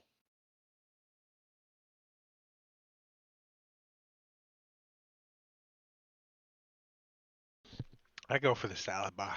That's why I go. No, there's not one nearby. That's the COVID bar these days. You don't go buy the all you can eat buffet. All right, is anybody else there when I get there? Wiping the crumbs off my.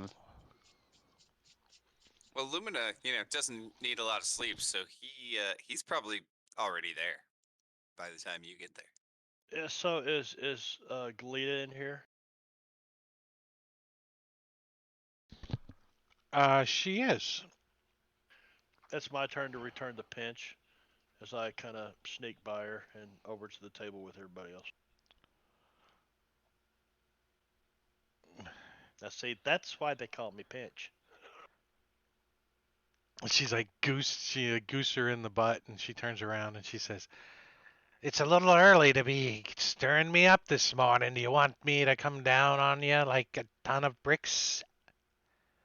She kind of stomps Uh, in your direction a little bit. Only on Thursdays. Only on Thursdays. She scurry off. Only on Thursdays. Run off down the hallway.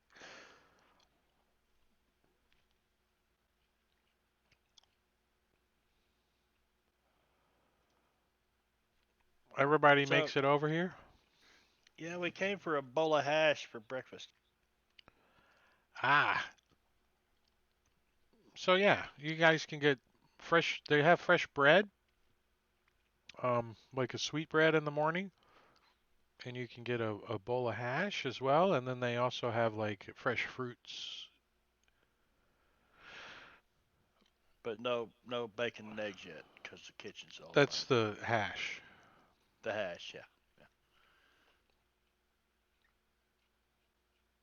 You can't get to cook to order stuff. They don't have a kitchen like that. It's just a big pot that they cook in out back. Hey, I'm good with fresh bread and hash.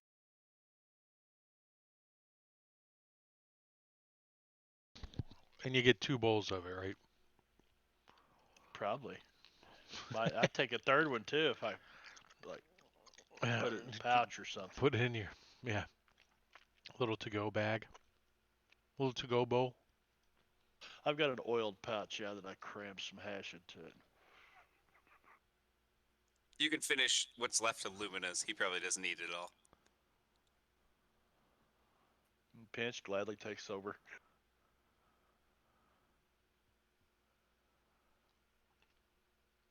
So what are you guys planning for the day? So Jangling's gonna start telling the story about this ghost. See, I know this girl. She's not a liar. She's exaggerates a little, but she says she's seen a ghost. Now I thought maybe she's coming up with one of her stories again. But I talked to Indy, and he said there's been rumors of that ghost since he was a grasshopper or knee high to a grasshopper. So I think we should go check it out. And I know where this place is. It's in a crypt. Oh, Pinch is all about a ghost story. And then when you say crypt, he kind of his eyes get real big for a second. I believe the girl. I heard something about this here plague going killing some people, but we need to check over at the clothiers across the way once they open here in a little while. We can check that, talk to them, and then head over to that crypt. I'd rather do that during a day. How far away is this crypt of yours? It's about an hour, hour and a half outside of town. Oh, let's take a look because you might be lying. Um, We figure he's I'm a lying rookie anyway. adventurer. He's a kid. He has no idea how far it is. Yeah. it's A couple hours sounded right. it's 3 miles. 1, 2, 3, maybe 4 miles outside of town, so it's not that far. A little over an hour. Yeah, cool. I heard a interesting story about the quarry. Apparently, so the workers used to work it in the evening by candlelight, but they have been scared off by men or something in masks. I think it is worth checking out.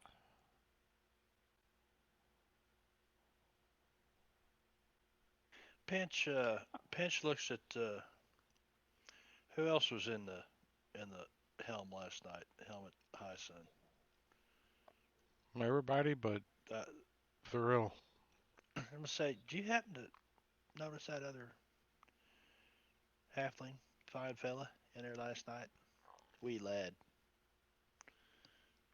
Yeah, that one you were spending a lot of time with. Did you guys end up bunking together? I'm telling you that no, Pinch don't swing that way. No, no, no, no. It's awful curious. He's just awful curious fella, and we ought to keep an eye on him. He says that he'll keep an ear open for us and stuff, but there's just something odd about him. Oh, is that was mumbo jumbo gumbo? Oh, that looks good. Oh my gosh, that looks good. I just shared it with you. I didn't want to make everyone else hungry. Mm, They'll have that I for did. dinner one I night. had sauerkraut and andouille sausage last night for lunch today. Mmm,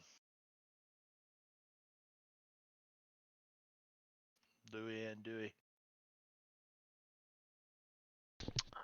All right, so breakfast gets served, finished up. You guys are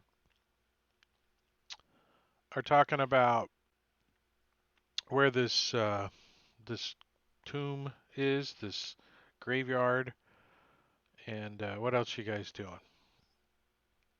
Something with the clothier. And then we'll probably scout out at night, see what's happening by the quarry. Well, night's a pretty long time off. Um, who's going to the to number 7 to the Helliver's Tarlin's Clother? So is this map supposed to be sideways or something? The one I just sent. Yeah. Well, Yeah, I like my so maps to north. face north, so I turned it Yeah, sideways, so north. Oh, cool. Gotcha. north points up. Yep. That works. That works. Variel just Alright. spends the entire morning explaining the new constellation that he made up last night. In a fit of inspiration and hazy smoke. Give me an insight check with advantage.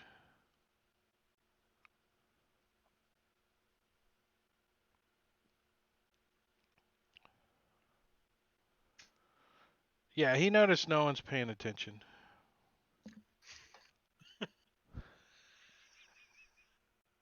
They're like, "What?" You're like, "Yeah, man. there's a it's the binary system You go to and the little one, and then to the big one over here, and then up over to the little one around again. And it looks like a clown. So, Drang-a-lang, you want to head over with me to the clothiers? Sure, I'll go over there. so the clothing store. Let's see. You're better at Tarnlars talking to folks than I am.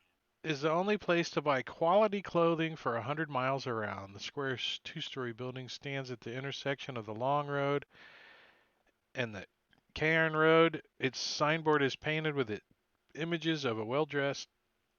Oh, I said the front windows have mannequins of a well-dressed lord and lady, one on each side.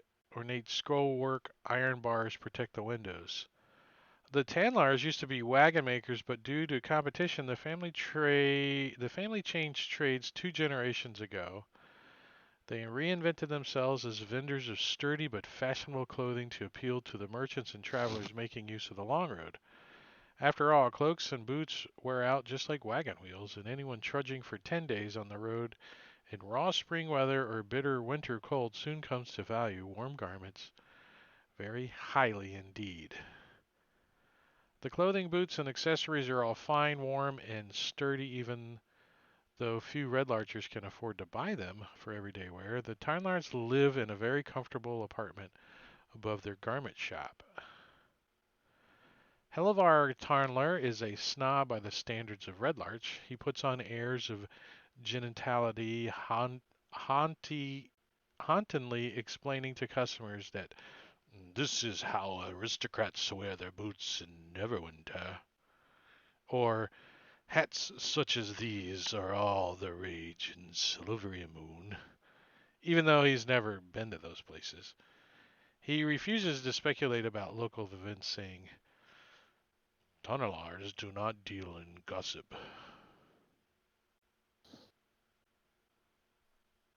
Uh, Megala is the true talent in the family. She's a sharp businesswoman who has an eye for good merchandise. That's the wife or the mom. She's also the mother of 4 bold and adventurous children. She also helps those that serve the interests of the Lord's Alliance. You can see she's got a little Lord's Alliance pin on. Not images. I mean images, not items. Do I have a do I have an image?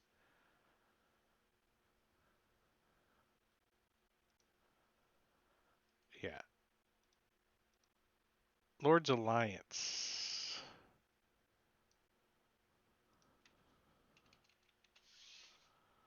I think everybody's probably heard of them, right? Everybody's character's probably heard of them. Oh yeah.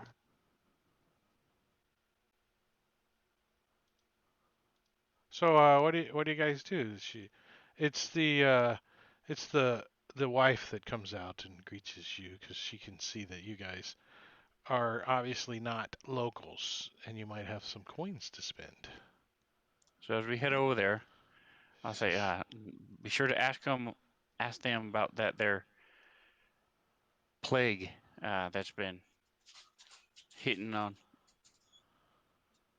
that you've heard some rumors about, and I'll ask them about their clothes, so that way they won't seem so weird. Okay, okay, I got this. When we go in there, Does I'll she ask her. know? Go ahead. Yeah, I'll just say that I'm interested in boots, some good solid boots that aren't going to wear out in 5 minutes.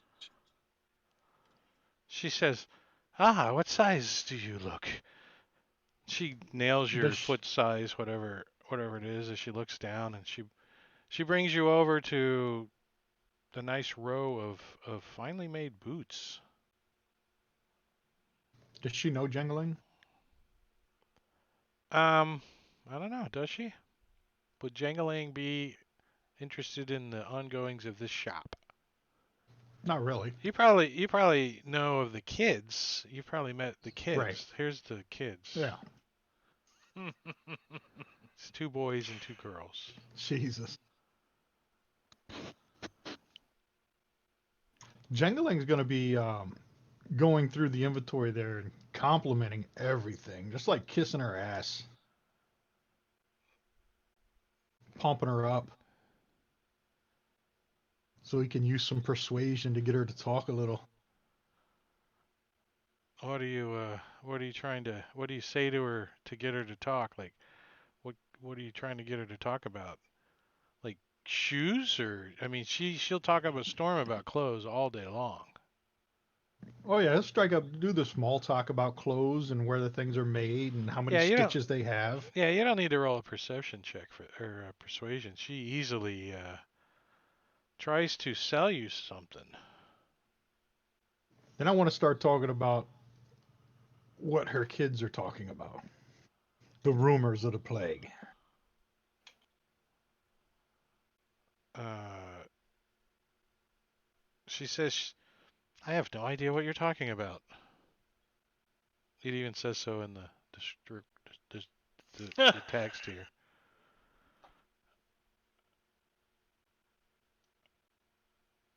Maybe we need to talk to the kids.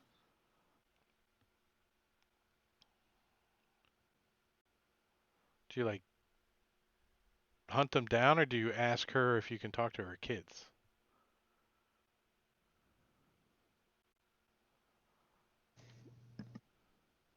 She Offer doesn't them know Jingling, candy. so Offer them We have a candy wagon out back we can use too. yeah, down by a the river. cage. No, he's not going to ask her about where her kids are. He'll get the little rascals to go hunt them down for him. Find out what the kids know, like pin them down. Tell us what you Since know. since she won't talk. Since she won't talk. Strong human genes.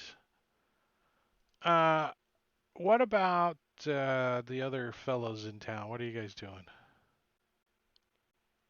Well, as you guys are out walking around, you see Pinch has got this whip and he's out there trying to figure out how the damn thing works. He's like swinging it around and occasionally he hits himself.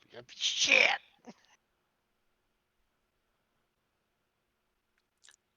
Uh, if Lumina sees that, he would probably offer to teach him how to use that, mostly so he doesn't hurt himself. You know how to use one of these? Yes, it's not that complicated. I figure that sometimes when I don't really want to get on the inside, you know what I mean? Need a little reach, might come in handy, in a pinch. I can give you a tip. You're holding the wrong end. Oh, that's why the damn thing hurts so bad. He's got big welts on him where this big round leather thing's clubbed him in the side of the head.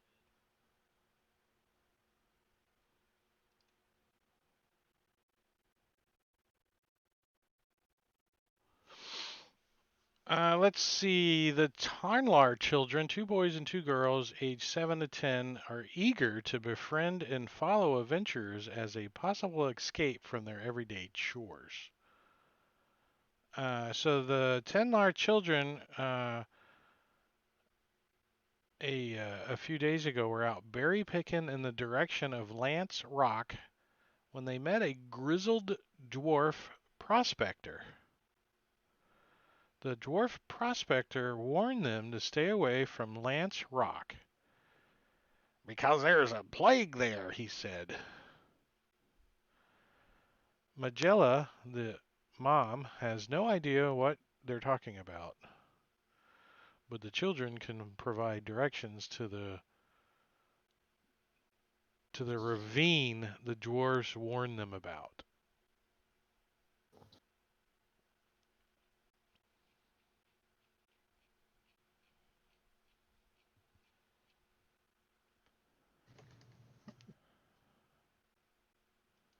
So Slay and I will hunt down the little kids.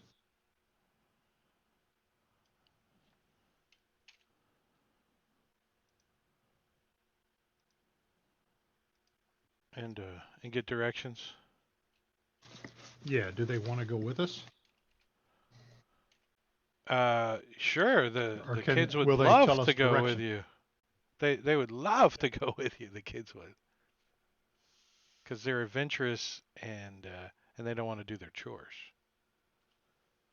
I'll stay away. I've had enough picking up random kids in the woods.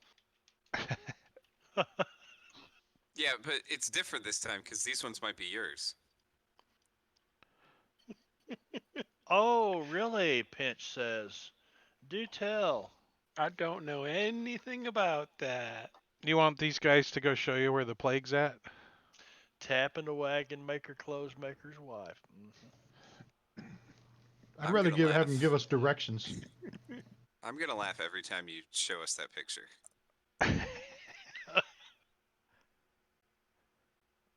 For some reason, they sing one song. What song is it they sing? It's a So it's small something's world in the world after after all. all. It's a small world. That's what they look like. Those little dolls that I wanted to. The thing I got stuck on that ride. Did I ever tell you that story? It's like 2 hours stuck in the boat,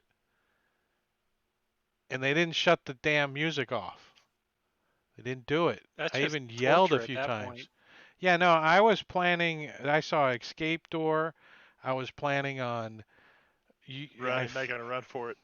And then going out, I was gonna smack these freaking kids with a 2x4. I even saw the wood that I was gonna use. I mean, I had a whole plan in position. 2 hours. I didn't understand it. I mean, Show you how small it of a was world it is. You got it was stuck in a ride hotter with a than mass murderer. Hades. It was hotter than Hades, and at least in there it was cool. That's the only Yeah. positive. All right, so Lance Rock isn't that hard to find. Let me give you that image again. Lance Rock is out here.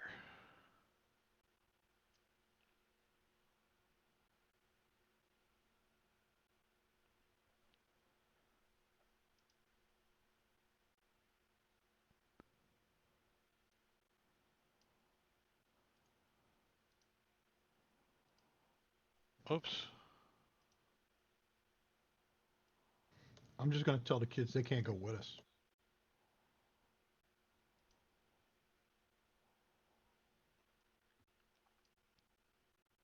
Kind of handy for the pins, huh? Get to know the area a little bit.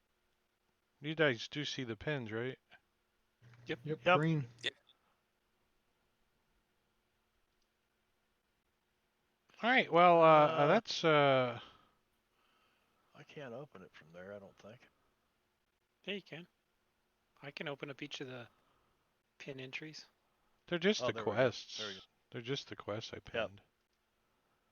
Except for that one. I can't open that Yeah, one. that's the one I can't open. Same. Oh, It's that's the bandit camp. We the already did that one. yeah, I closed it. Yeah. Cool. Or I unshared that. Does it hover over and show you the bears camp though when you look at it? No. It's It just dead. doesn't do anything when you click it. Yeah. Not anymore. All right, I'll keep it shared then, It did before. so you guys can see it. So you know where it was at. All right, so what's your plan? Old quarries? We make, Yep. So we meet back up together. So Just What the old I say quarries we is hit this ghost story and then check out the quarries. What is the key? I don't see the key on here. How far is it's, each hex? it's right One there. hex is One a hex mile. is a mile. So we Yeah. got three things, right? We got the plague, the ghost, and the quarries. Yeah, you got the graveyard out here.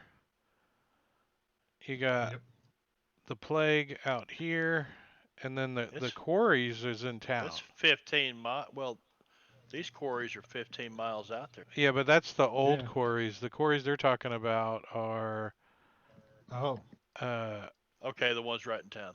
Yep. right here. So they have townspeople dressing up to spook the quarry workers. Oh my gosh, we're in a Scooby Doo episode. Scooby Doo. Just as long as Scrappy doesn't show unmasked. up, we'll be all right. If Scrappy shows up, I'm done. I'm out. I'm done. Scrappy Yeah. Dappy Doo! I'm done. I hated that little freaking I mutt. hated him. He ruined. Puppy Scooby-Doo. power. Oh God, I got What was the gray uncle? Yeah, he was all right. I like the hillbilly one. Who was the I like hillbilly? the one with the Three Stooges. Well, Shaggy's already here, so Who's What would playing you say Velma? we do the plague rock first? you want to go catch the plague? I'm gonna go see what's out there causing the plague. Well, a ghost story is only good for nighttime. You know. I say, since we had a good night's rest, we go. I mean, is there anything out there at the old quarries, Way out or is there? it just or is it just a pin? You We don't don't. know. We You haven't you heard. you never been out there. You know that they're out there. Uh, uh, yeah, I guess Lance Rock is. I'd rather do the ghost thing at night. I disagree. I think the damn ghost, you don't want to do it in the middle of the night. So that's when they're strongest. I don't know about you, but I can't go up against no real ghost. We should check it out during the day when it ain't as powerful. I agree with Slay. Oh, you guys are no fun.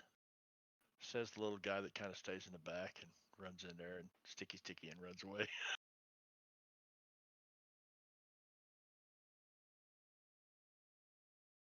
Right? I mean, Let's go if it check was out the ghost. Fandover, they're taking over the whole town in Dave's game. Murder Hobo's playing it. They're like Oh, they really? became the they became the who are the guys with the red cloaks or whatever. They became those guys and they just taking over the town. That's one way to do it. Just throw the DM for a loop. We're gonna make a gang. So where do you guys want to go? Which one do you want to do? Obviously the one in town's probably like you think you're gonna wait till nighttime. See if you can see what's going on. What As which, odd as it may seem, I believe Sela is right. Even a broken clock is right twice a day. so you want to go to Lance Rock?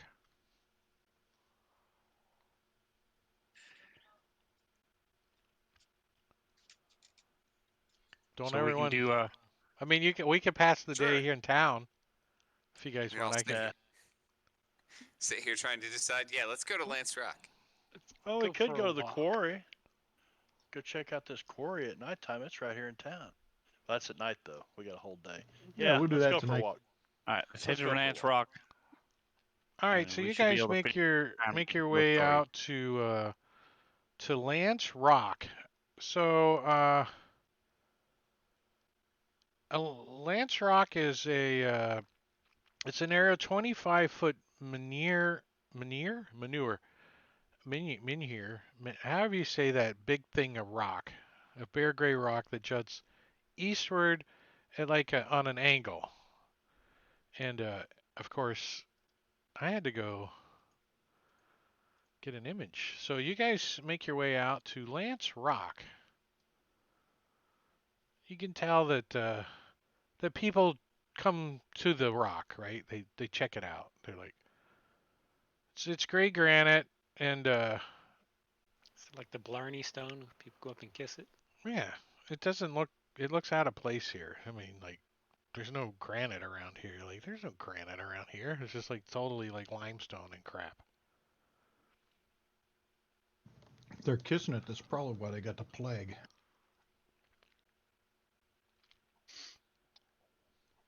So the kids described that the dwarf said that there was a ravine near here. That's where the plague's at. A ravine. Yeah, so you kind of think that the Well, ravine yeah. is like, you know, south. You can look If around. It looks like there might be a ravine south of here, a few hundred feet south of the stone. if the plague is in the ravine There's and like the a evil's in hill. the ravine, let's just put signs up that says "Plague, do not enter." What do you guys like? Head over and look that way? Yeah. Yeah, Yeah.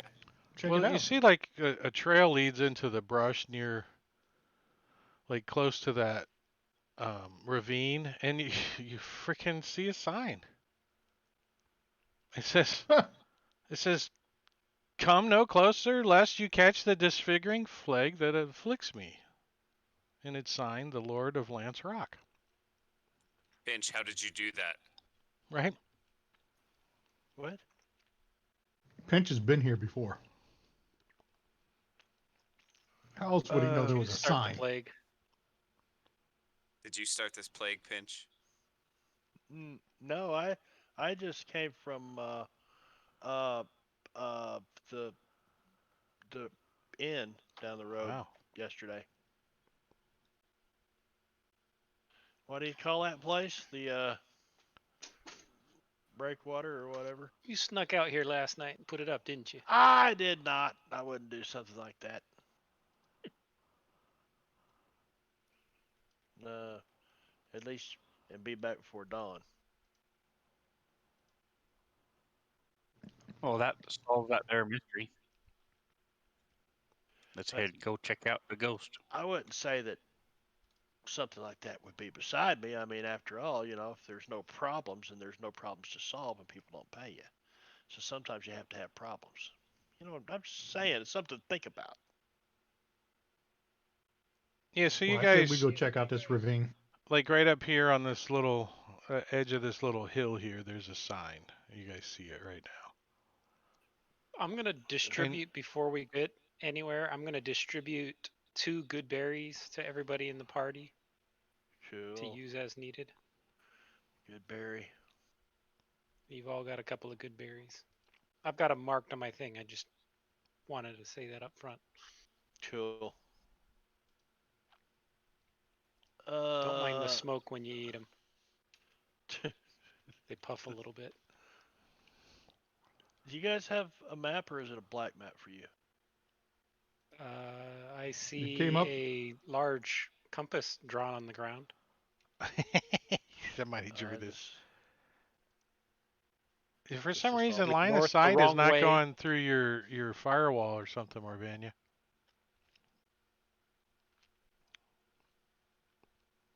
You know what? Let me disable lights for a second.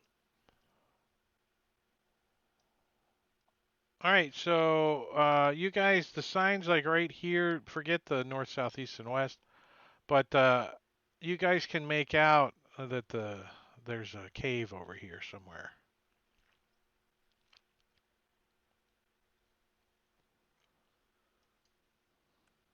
Let's go check out that cave over there.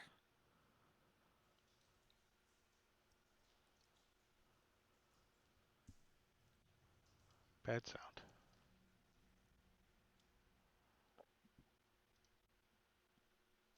Cave. Let's do some cave sounds.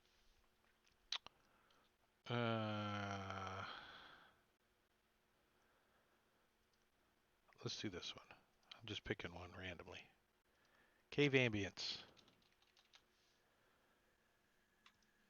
I'll have my longbow out.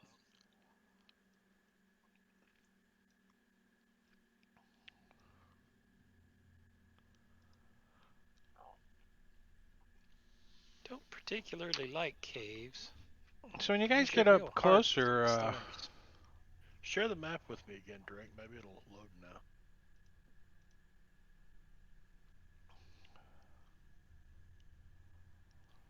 Nope.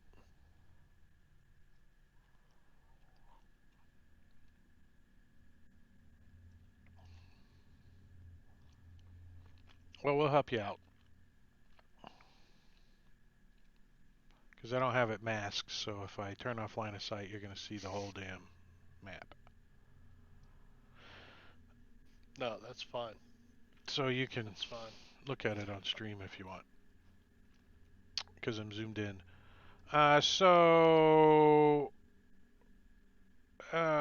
Let's do.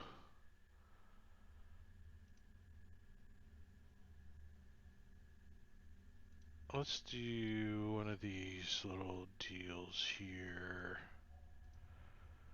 Right here.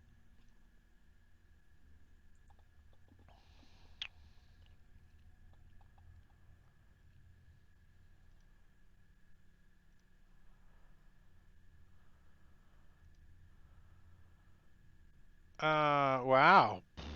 Who didn't roll? That's me. I'm looking for a solution.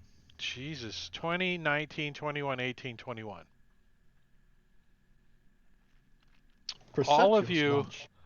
all of you smell dead body coming from this direction.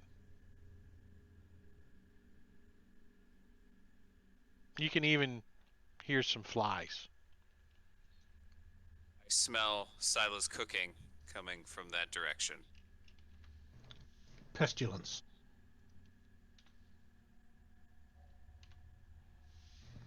Let's go check it out. Pinch was here last night. No.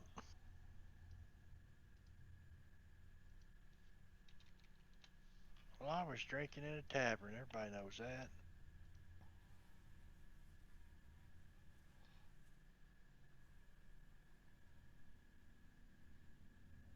Now, is this embankment going up or going down where Slay is on the bottom? It's kind of going down a little bit now.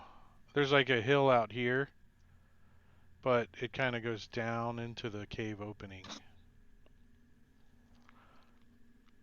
All right. Oh, in the Let's cave. let's lock the tokens here for a second.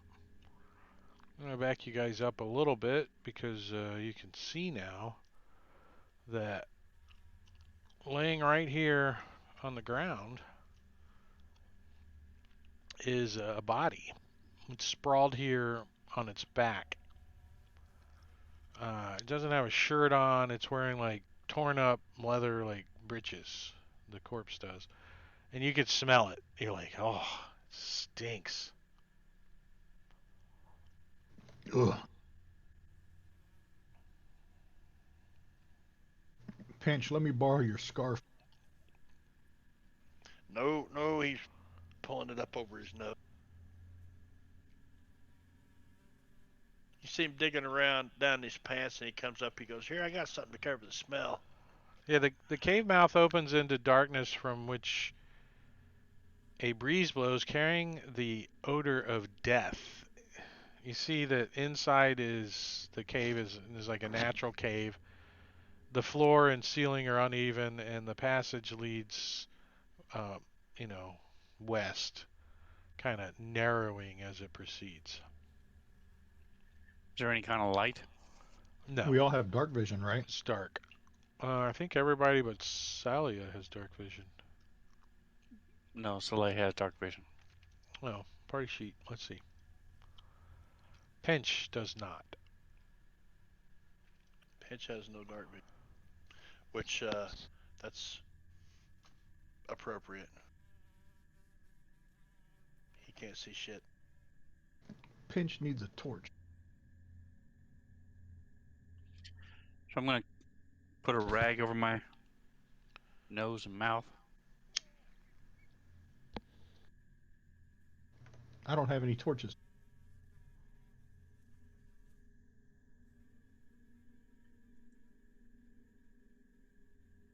If you say that out loud, I've got a torch you can have, and I'll light up a torch, hand it to him. No, Pinch needs the torch. I think Pinch might have a couple of torches.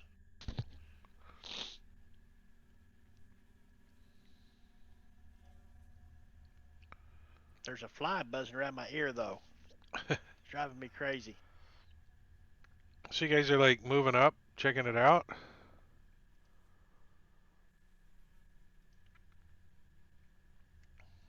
I Yeah. guess. Here, I'll unlock the tokens for you.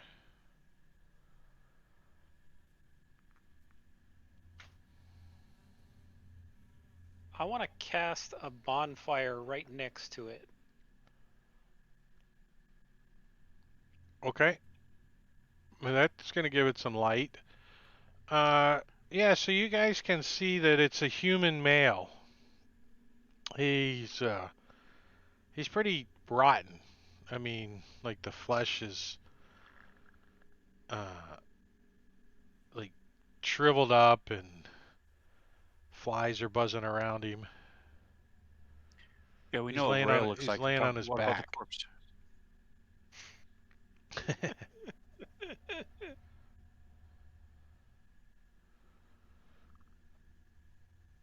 And you see the cave Jump keeps back a going. little bit. Come on, Pops. You know, how many times do we have to tell you? Give us a little warning before you do that. You're just jealous.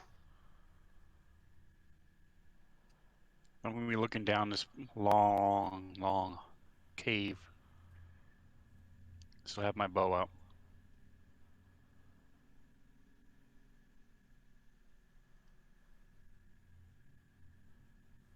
Yeah, you can see 60 feet, right?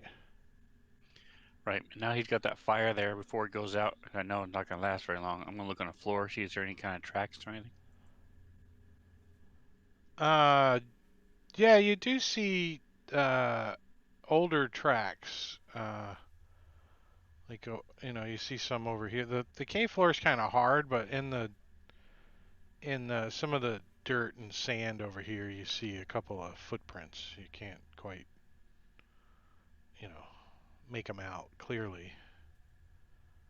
So I'll sort of wave my hand in front of Lumina and point at the tracks so he sees them. Lumina nods and looks down at the body that's he's near now.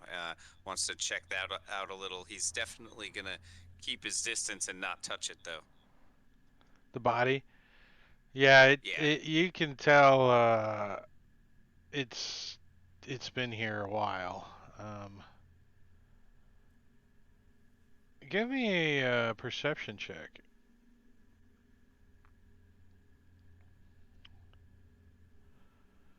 You think he's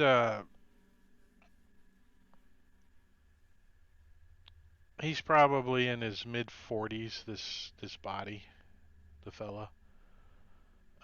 No shirt on, wearing leather breeches, so he doesn't have any armor or weapons on him or anything. So Is there not any an way to adventure. tell from the breeches? Is he like a farmer or a merchant, or can we tell? Um, he might have like a tag on or something that says Levi or something, but I think it's on his back or something. Tag was on his 501s, toe. you know, 501 blues. Button fly. They're button flies. They're leather breeches. They look worn and ragged and torn up, but so does the body. I mean, it's like dead body decaying here, rotting, and flies and bugs going around it.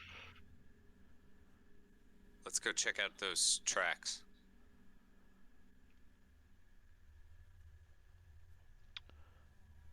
What kind of light source does that bonfire thing give? Does it say? Um, The torchlight at least, right? Yeah, so these tracks are kind of doesn't say. still in the light source, so I'm not going to give you a disadvantage on your perception checks. As you guys move up there, both of you guys give me a perception check, and then give me a survival check.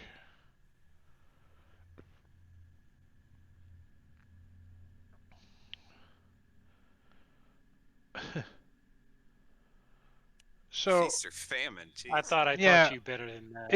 it's clear No, that you didn't. the tracks are heading uh, out of the cave, but you can't tell what kind of tracks they are. They just look like, the shape of a foot. You don't know if it's a bare foot or, it seems old and been here a little while, the tracks. You think that could possibly be from the dead body. I mean, that's how long the body looks like it's been laying here a while. At least the the smell does, anyways. But your survival rolls are pretty poor, so pretty poor. So there are these tracks up here, but besides their existence, I really can't tell what's going on with them. You little folks, you guys gonna come on up? You can you can see the I cave can't kind see. of narrows down, and there's like a rounded opening up ahead. It looks like it might open up a little more down there. You can hear it a little louder that direction. The wind and stuff howling. Is there any way to tell what killed this thing, or is it quite obvious? Um, from looking at its front, you can't really see any wounds on it. It's shriveled up, but I mean, you would have to investigate. Like do the autopsy on it. No thanks. I'd give somebody advantage on investigation if they used medicine. Uh, I don't. I do have investigation. I'll take a look at the body. Where's it at? Where the green thing is, right here? Yeah, just in front of it, between you and it. It's right. Oh, okay. It's right here, laying on the ground. Okay. So Is Lumina somebody never gonna didn't is actually do somebody that. gonna like move over that has medicine and see if they can give him advantage? Well, he's like, screw it. He just like Yeah, I got. He starts moving the body around, and he like goes to flip it over, and the body does a push up and starts to stand up, and we have initiative. The fuck? Let me push that to you guys. Hold on one second. Initiative request roll. And let me turn him on. He's Oh, got a fucking great. I got a 6 initiative. well, he's got a -1, so you're you're probably all Alright. okay. Lumina, you turn back as you see this thing like he Pinch like kind of flips it over to see what's going on its back, and when he does, it like does a push up and starts to stand up. It's like I'm gonna give him the prone effect though currently, since he is laying on the ground. What is Lumina gonna do? All right. If he's prone, Lumina isn't sure he can hit him if he just takes a shot. So I think he's gonna drop his bow that he had ready, and step up, draw his short sword, and try to stab this guy. All right, I will allow you to hold your bow as long as you don't have a shield. You can hold your bow in your offhand and then draw your short sword and stabby stabby. But you can't shoot your bow. You have to put the short sword away or drop it. But you can just hold it in your hand. It's okay. Uh, If you don't want to drop it. no, he wants to drop it because Because he then may draw his dagger. I got he you. might he might draw Okay, so you actually a drop your second bow short sword. and you step over there and give him a stick. He's prone, so you'll have advantage. Which you just like stab down through like his rib cage, and it doesn't really affect him. You don't even get any meat or anything. You're just like you see his bones and stuff underneath there. He doesn't flinch. He's just like But I hit, right? yeah. I didn't. I Okay. saw a 4. I was like, you gotta miss, but yeah, I didn't even see the hit. Still hit. Give me some damage then. Let's see how much damage you do to him. Oh yeah, You see like a couple of the ribs just kind of crumble and fall out. For real. All Yeah. right. Vero is going to cast Thorn Whip on the zombie and pull him into the bonfire. All right. Well, he will have disadvantage because he's prone to grab him with your Eh, thorn whip, right? whatever. That's fine. I'm gonna say his head's like facing you too, right? So Hmm. you like lasso around his freaking head and you're gonna like drag him forward. Dope. Oh, you grab the hold of him. You're like, wait, why did you have How advantage? did I have advantage? I didn't have that checked. Engaged. Uh, I don't know. It's probably a rule. Weird. What was your a two plus a five would have been a seven? You would have missed with the seven. Maybe because he was prone. It dropped the second one, which was the 2. I No, say you grab prone. him. Isn't Alright. Thorn Whip actually attacks as a melee weapon, That's which what I'm. means he would have It advantage? does say attack M for melee. Make Yep. a melee spell attack, yeah. Yeah. Yeah, there it is. See, For I knew it recruiting a mutant. was probably okay. I'm like, Fantasy Ground usually gets it right these days. So Thorn Whip his ass, and then I'm gonna pull him towards me into the bonfire. So this out of this staff he's got, this stream of smoke pours out, right, and this long whip-like thing, and it encircles the zombie's head in this cloud of smoke, and the zombie's like, "Rrr," and he kind of just slithers and falls into the fire as the fire like burst his britches on fire, and you can see his britches are smoldering and they're starting to light on fire a little bit with 1 point of damage.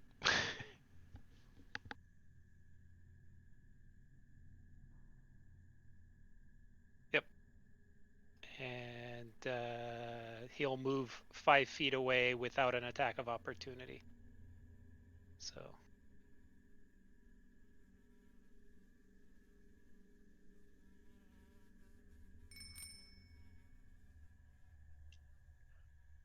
So Slate is just gonna move over here and look north. Looks like everybody else has this in hand as this thing is burning. I'll shoot any other zombies that come running down. All right.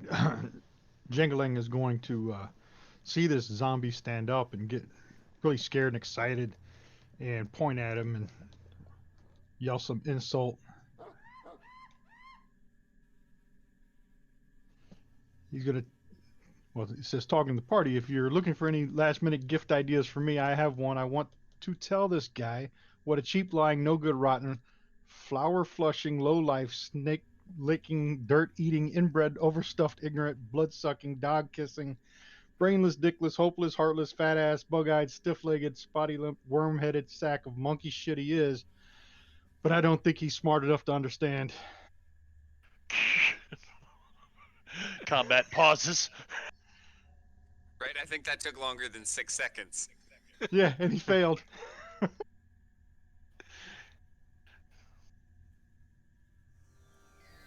And he has a disadvantage on his next attack.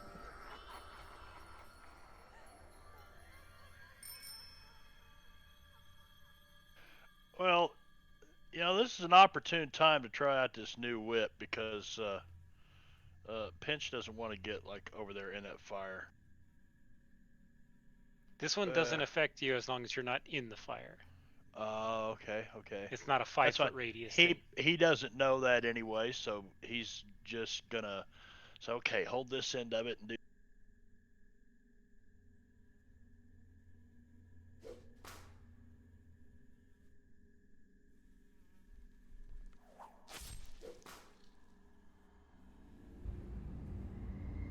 crack.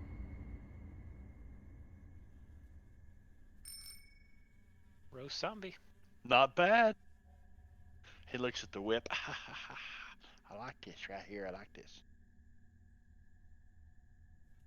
These whips are nice weapons, aren't they? They are. You just jerked him right. You're gonna have to teach me that one. Just jerked him right over there in that fire. I won't teach you how to jerk him. Oh, I didn't really. Yeah, never mind. Pinch walks up. And he failed his undead fortitude, so he doesn't get back. So you like drag his leg off of him with your whip, and it like pulls his guts out, and it's like spills out all onto the floor in front of you, like dried up guts. Well, they're burning. And they are There's on, chitlins. yeah, they're starting to We're burn, burning. and that was that zombie. That was pretty fun. Yep, And Vince, you want and to touch and any more of them dead things? you guys are out of You, combat. you guys are the ones that told me to do it. So since it was up and walking around, were there big slashes on it or big claw marks, or did it have pock marks from disease all over it? Were we able to tell how it died? It Yeah, I looks didn't get a like good look. it looks like it did not sustain any major wounds that you can determine that killed it. Like no axe marks or no one stuck it in a meat grinder or nothing like that. So if it was, after you guys burned it and beat it up a little bit, you don't see any old wounds or anything. So I mean, deep medicine checks, you could guys maybe check to see if it's been poisoned or something, but other than that, you can't really tell.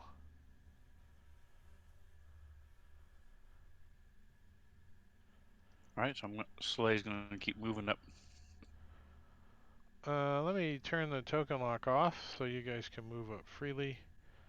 Yeah, right in here where these two little dash marks is, you can see that the cave opens bigger. It's narrowed down to like a 10-foot tall cave opening, 10-foot wide, kind of domed or curved opening, but it's big inside now that you move up and you can see in with your dark vision. And you can hear the sound difference in there. Lumina will retrieve his bow and put his short sword away.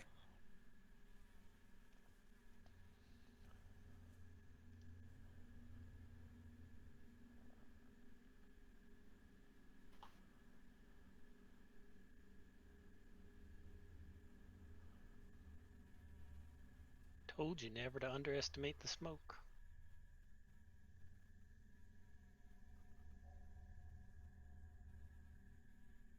Yeah, so as you guys are moving up, you definitely can tell that it's a bigger cavern opening in there. Matter of fact, I think Salia, now you can make out that this is, like a support column or something holding going up to the ceiling.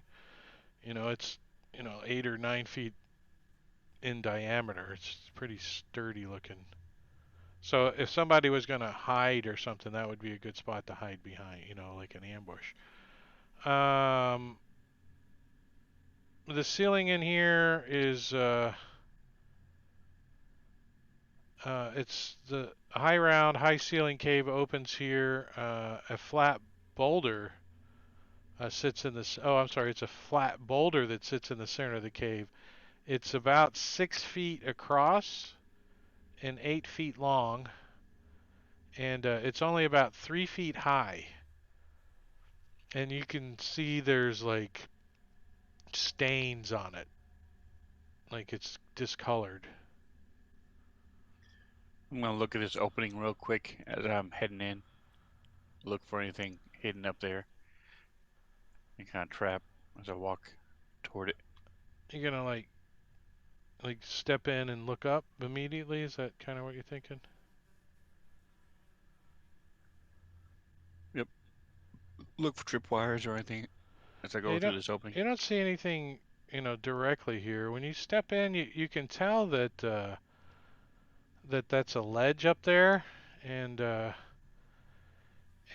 of the corner you see 2 feet, and you see some legs, and then you look up and you see a big box. It's like I don't know, like a 3 by 3, like a box you would have books in, like a like a business box, like a bank box. But it's full of freaking rocks, and this zombie like is like leaning it over like he's about to chuck it down on you. And we have initiative as two zombies pop up there.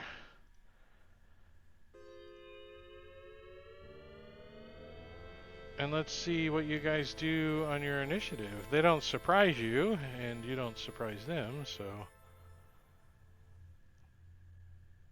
Zombies are usually pretty slow, but not in this case. So, Celia, I'm assuming you would, when you see this, you would yell out or say something. Yeah, so Lumina, watch out. More zombies. Someone's got a rock. All right, Lumina, you can't see them from where you're at. You have to move into the room to see them up there. But he's like squatting and he's pointing up. Wait, we can't hear you. Your Your mic is audio went jacked or weird. something. Can you hear me now? Yeah. Huh, that was weird. Okay, so I'll go ahead and ready in action to shoot one if it comes into my line of sight, and I'll yell out to Sila, lead them back into the mouth of the cave where we can attack them.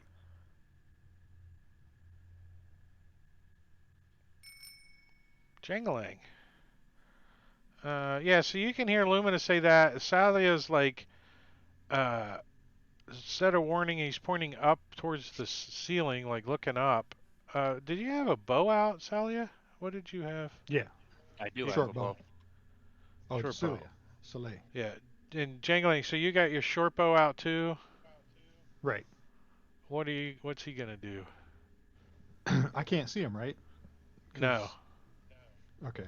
Well, then he's gonna hear what Lumina said, and he's gonna back up a little Just to be clear, and they're ready.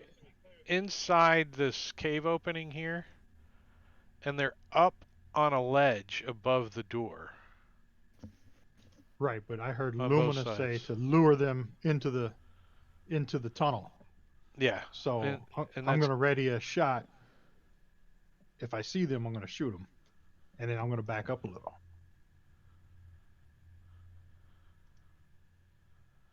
okay. You can do the old ready to yourself. Pinch. You got a light source? Somebody handed me a torch earlier. Do we have that coded? Let's see. Do you have a torch coded? I don't know. The whole map's black to me anyway. So, I just noticed that Pinch's token doesn't have the green yeah, it doesn't. I noticed that the around green it. I box don't know around if it. that has anything to do with it. Let's see. Let's take Um, his. Let's remove his token, and let's put his token back on. there it is. Did that work? No, still can't see anything. Well, let me move. What? Yeah, let me move here and I can prove that move and see if it does that put me. I'm not in a wall or anything, am I? No. Huh. Okay. Well, he actually wouldn't move. Yep, forward. He would move this way, What does he and have a weapon out? Does he? Has he got a bow he's got or? that whip in his hand. He's got a bow in his left hand. He's got that whip in his right hand, and if those guys don't have a light source on them up there, I'm not going to be able to see anything. So I'm going to take that. Well, no, he would have a torch in his left hand. So I'm just going to keep the whip in my right hand, and if anything, yeah, I think I'm good right where I'm at, and I'm going to assist. No, I can't assist right? Yeah, that's good. I'm good. You can ready or dodge. Don't waste your action. At least put dodge on yourself. Yeah, I was thinking about that, but I don't know if I haven't seen anything. I'm quite a ways from any action out there, but yeah, I'll put dodge on myself. Like you might be defensive. You might be, what's going on? Oh, there's something's coming. You know. So pattern sash is. Let's take a look since it's his turn. Let me move this down here. Yeah, and I can't put dodge on my token or on the combat track. You know what? I'm gonna jump off the table real quick. I'll be right back. So above the entrance, two zombies stand on a ledge 10 feet up. They hold wooden box full of rocks between them. Oh, the rocks are between them. That's a big ass box of rocks. Uh, when they spot an intruder, Salia, the targets must succeed on a dexterity saving throw, or the rocks fall on them and they take damage. And then the zombies jump down from the ledge. All right, so let's see. Uh, So just for clarity's sake, what is the intelligence of this box of rocks? combined intelligence.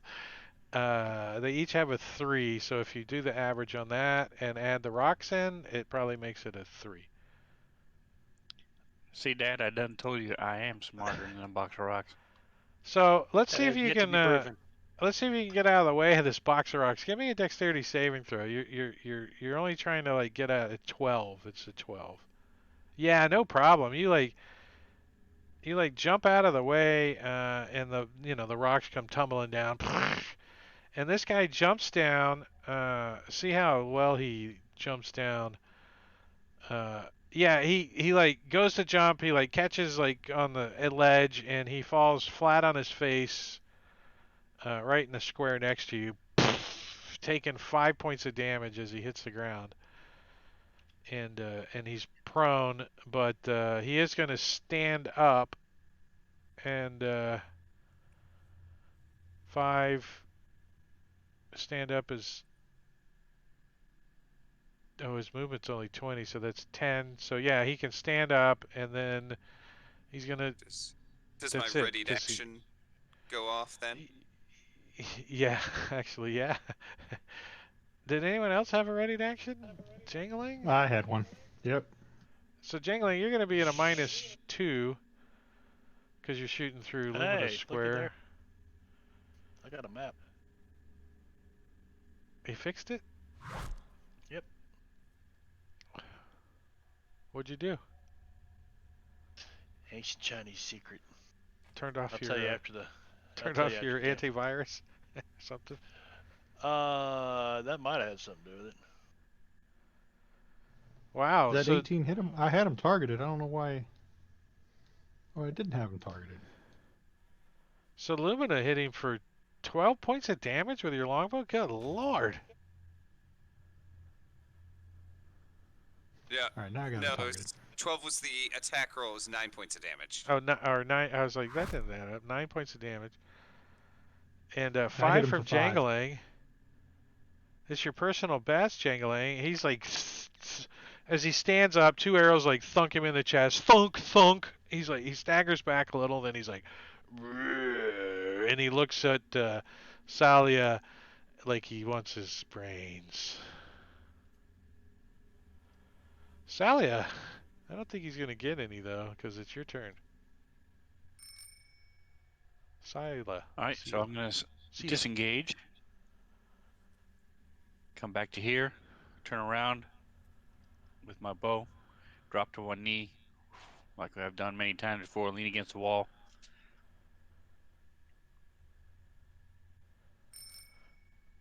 and take aim, but can't ready. Varill, Varvaro, that guy. Veril is going to drop a bonfire uh, on Mr. Pattern Sash.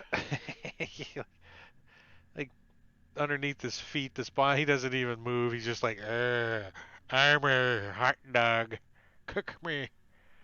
As Ah, uh, as it erupts into flames, and he runs around and falls over in a pile right next to the bonfire, smoldering. so that should give whoever needs light plenty of light. Yeah, you're maintaining it Oh yeah. as that guy goes away, but this guy he does his swan dive. Let's see, as he jumps off of this ledge and hits the ground, but he's a little more elegant as he flops on the ground like right on his butt, like and then he stands up, and that's his first move, and then as a dash, he is going to move forward to right into between all you guys. He's like,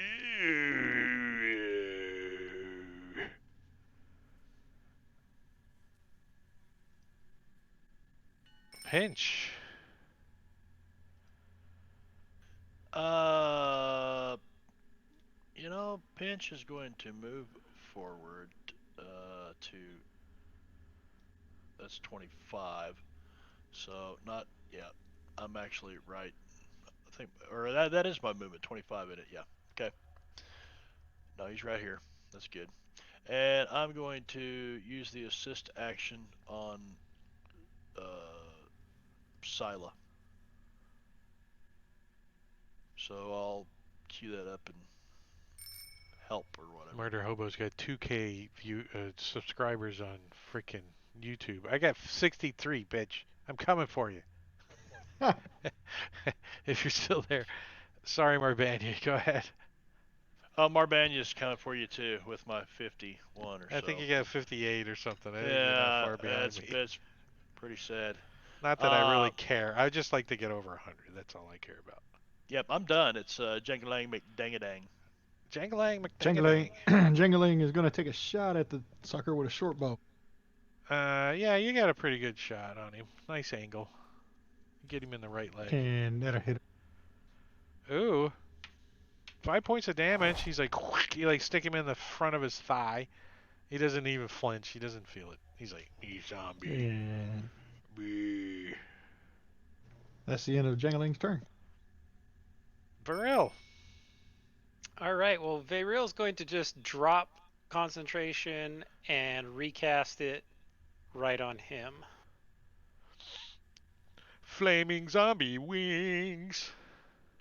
Yeah.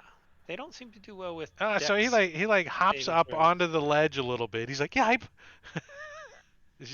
as you light the fire underneath of him. And there's no save for half. But I am going to just leave it there. So unless he moves, he'll take damage every round. We'll see. We'll see. All right, so I'm going to shoot him in the face as he moves toward me. Were you readied? No, you couldn't have been. So you're gonna take disadvantage shot being next to him?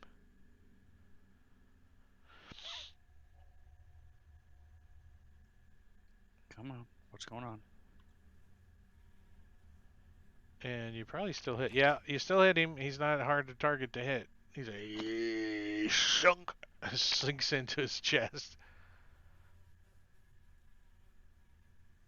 A fly lands on the end of the arrow as it sticks out, doing maximum damage. 10 points of damage to the zombie. So he like spins around in the spot, like it falls off the ledge. Now he's standing in the fire. He's like, and he looks down, and let's just see if he's smart enough to realize he's on fire. Let's do a intelligence check. How's that? And an 8 probably is like, yeah, I don't want to be here. Oh, did he start his turn or end his turn? Yeah, he's starting his turn there. That's what I'm saying.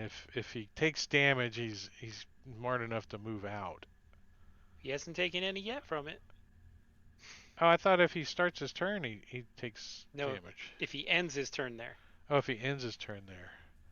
Well, an 8 doesn't really. He hasn't taken any damage from it yet. He's like, he looks down at it. I don't know. And he slams attack on uh, the guy that just shot him in the chest. Salia.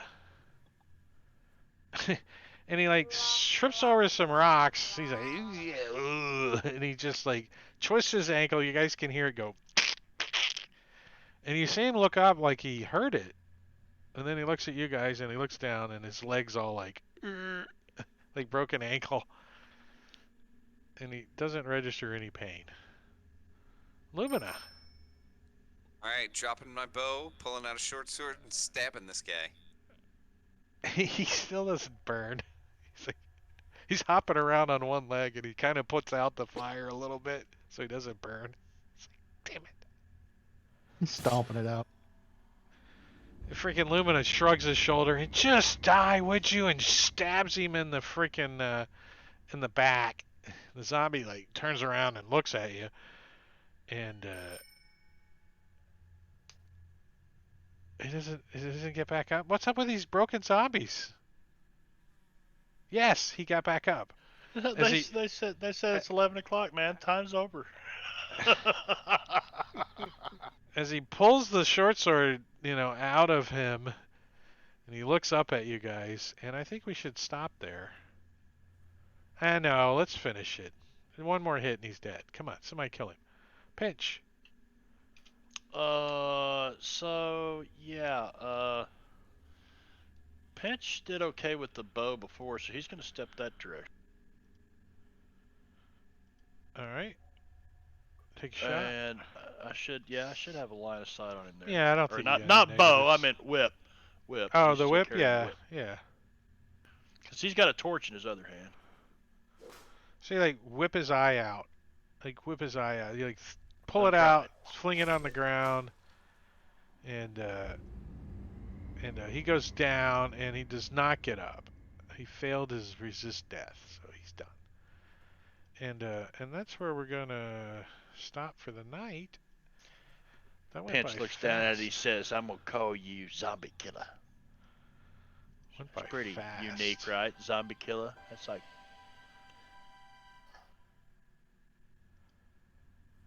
And I'm gonna take you out initiative, and we'll unlock your tokens for now. And that's it. So that was fast. That was a fast night. Wow, went by pretty quick. It did. Yeah, I think it's going well. You guys are killing some As a zombie zombies. drops, Slay will sort of make eye contact with Lumina and do a little nod. Good job luring them down. That worked well. I'm gonna collect up my arrows before I forget next week. Yeah, you get half back automatically, so just uncheck half. And with that, we're gonna see who there is to raid. I don't see anybody I want to raid, so I'm gonna end the stream. So why don't you guys say goodbye to everybody in the stream? We really appreciate you guys hanging out. Thanks, Drake. Let's see. Today is Tuesday. Tomorrow I'm not doing jack, but Thursday I'll be over on Murbania's stream, and he is running Deadlands. You can catch me over there playing Timmons. And then on. What's I that? was gonna say I think I got a sub to redeem over at Marbania's stream. Oh, maybe on Friday Make me I will shit be myself. I'll be running Jungles of Cholt on my stream, and then Saturday I don't know. I'm getting tired of saying I'm not doing anything on Saturday. Maybe if I got time I'll Chode do took the month off. Who would be interested in doing a one shot on Saturday night? There you go. Yeah, I would. Yeah, if I'm here, if we don't go to Maybe. All Cedar right. Rapids, I'll go, if I got time, I might chuck up something or find something or something. I don't know. We'll see. I say that, but in jest, I kind of like having a day off now once in a while. Yeah. but we'll see. And then Sunday, I'm running against the Giants, and then we're back here on Tuesday for session 3 of Princes of the Apocalypse. I appreciate all you guys out there in Twitchland. watching and lurking and all you guys hanging out and all that jazz. If you want to help me out over on my YouTube channel, I'm trying to get to 100 followers so I can get rid of that big long UCMGW648TAJPOL thing and just be Drake takes over there. So I need 40 no 37 more followers. So you could help me. Just go over there and hit subscribe and like it and watch some videos. With that, I'm gonna sign off and get out of here. So we'll see you guys around later. Later, string.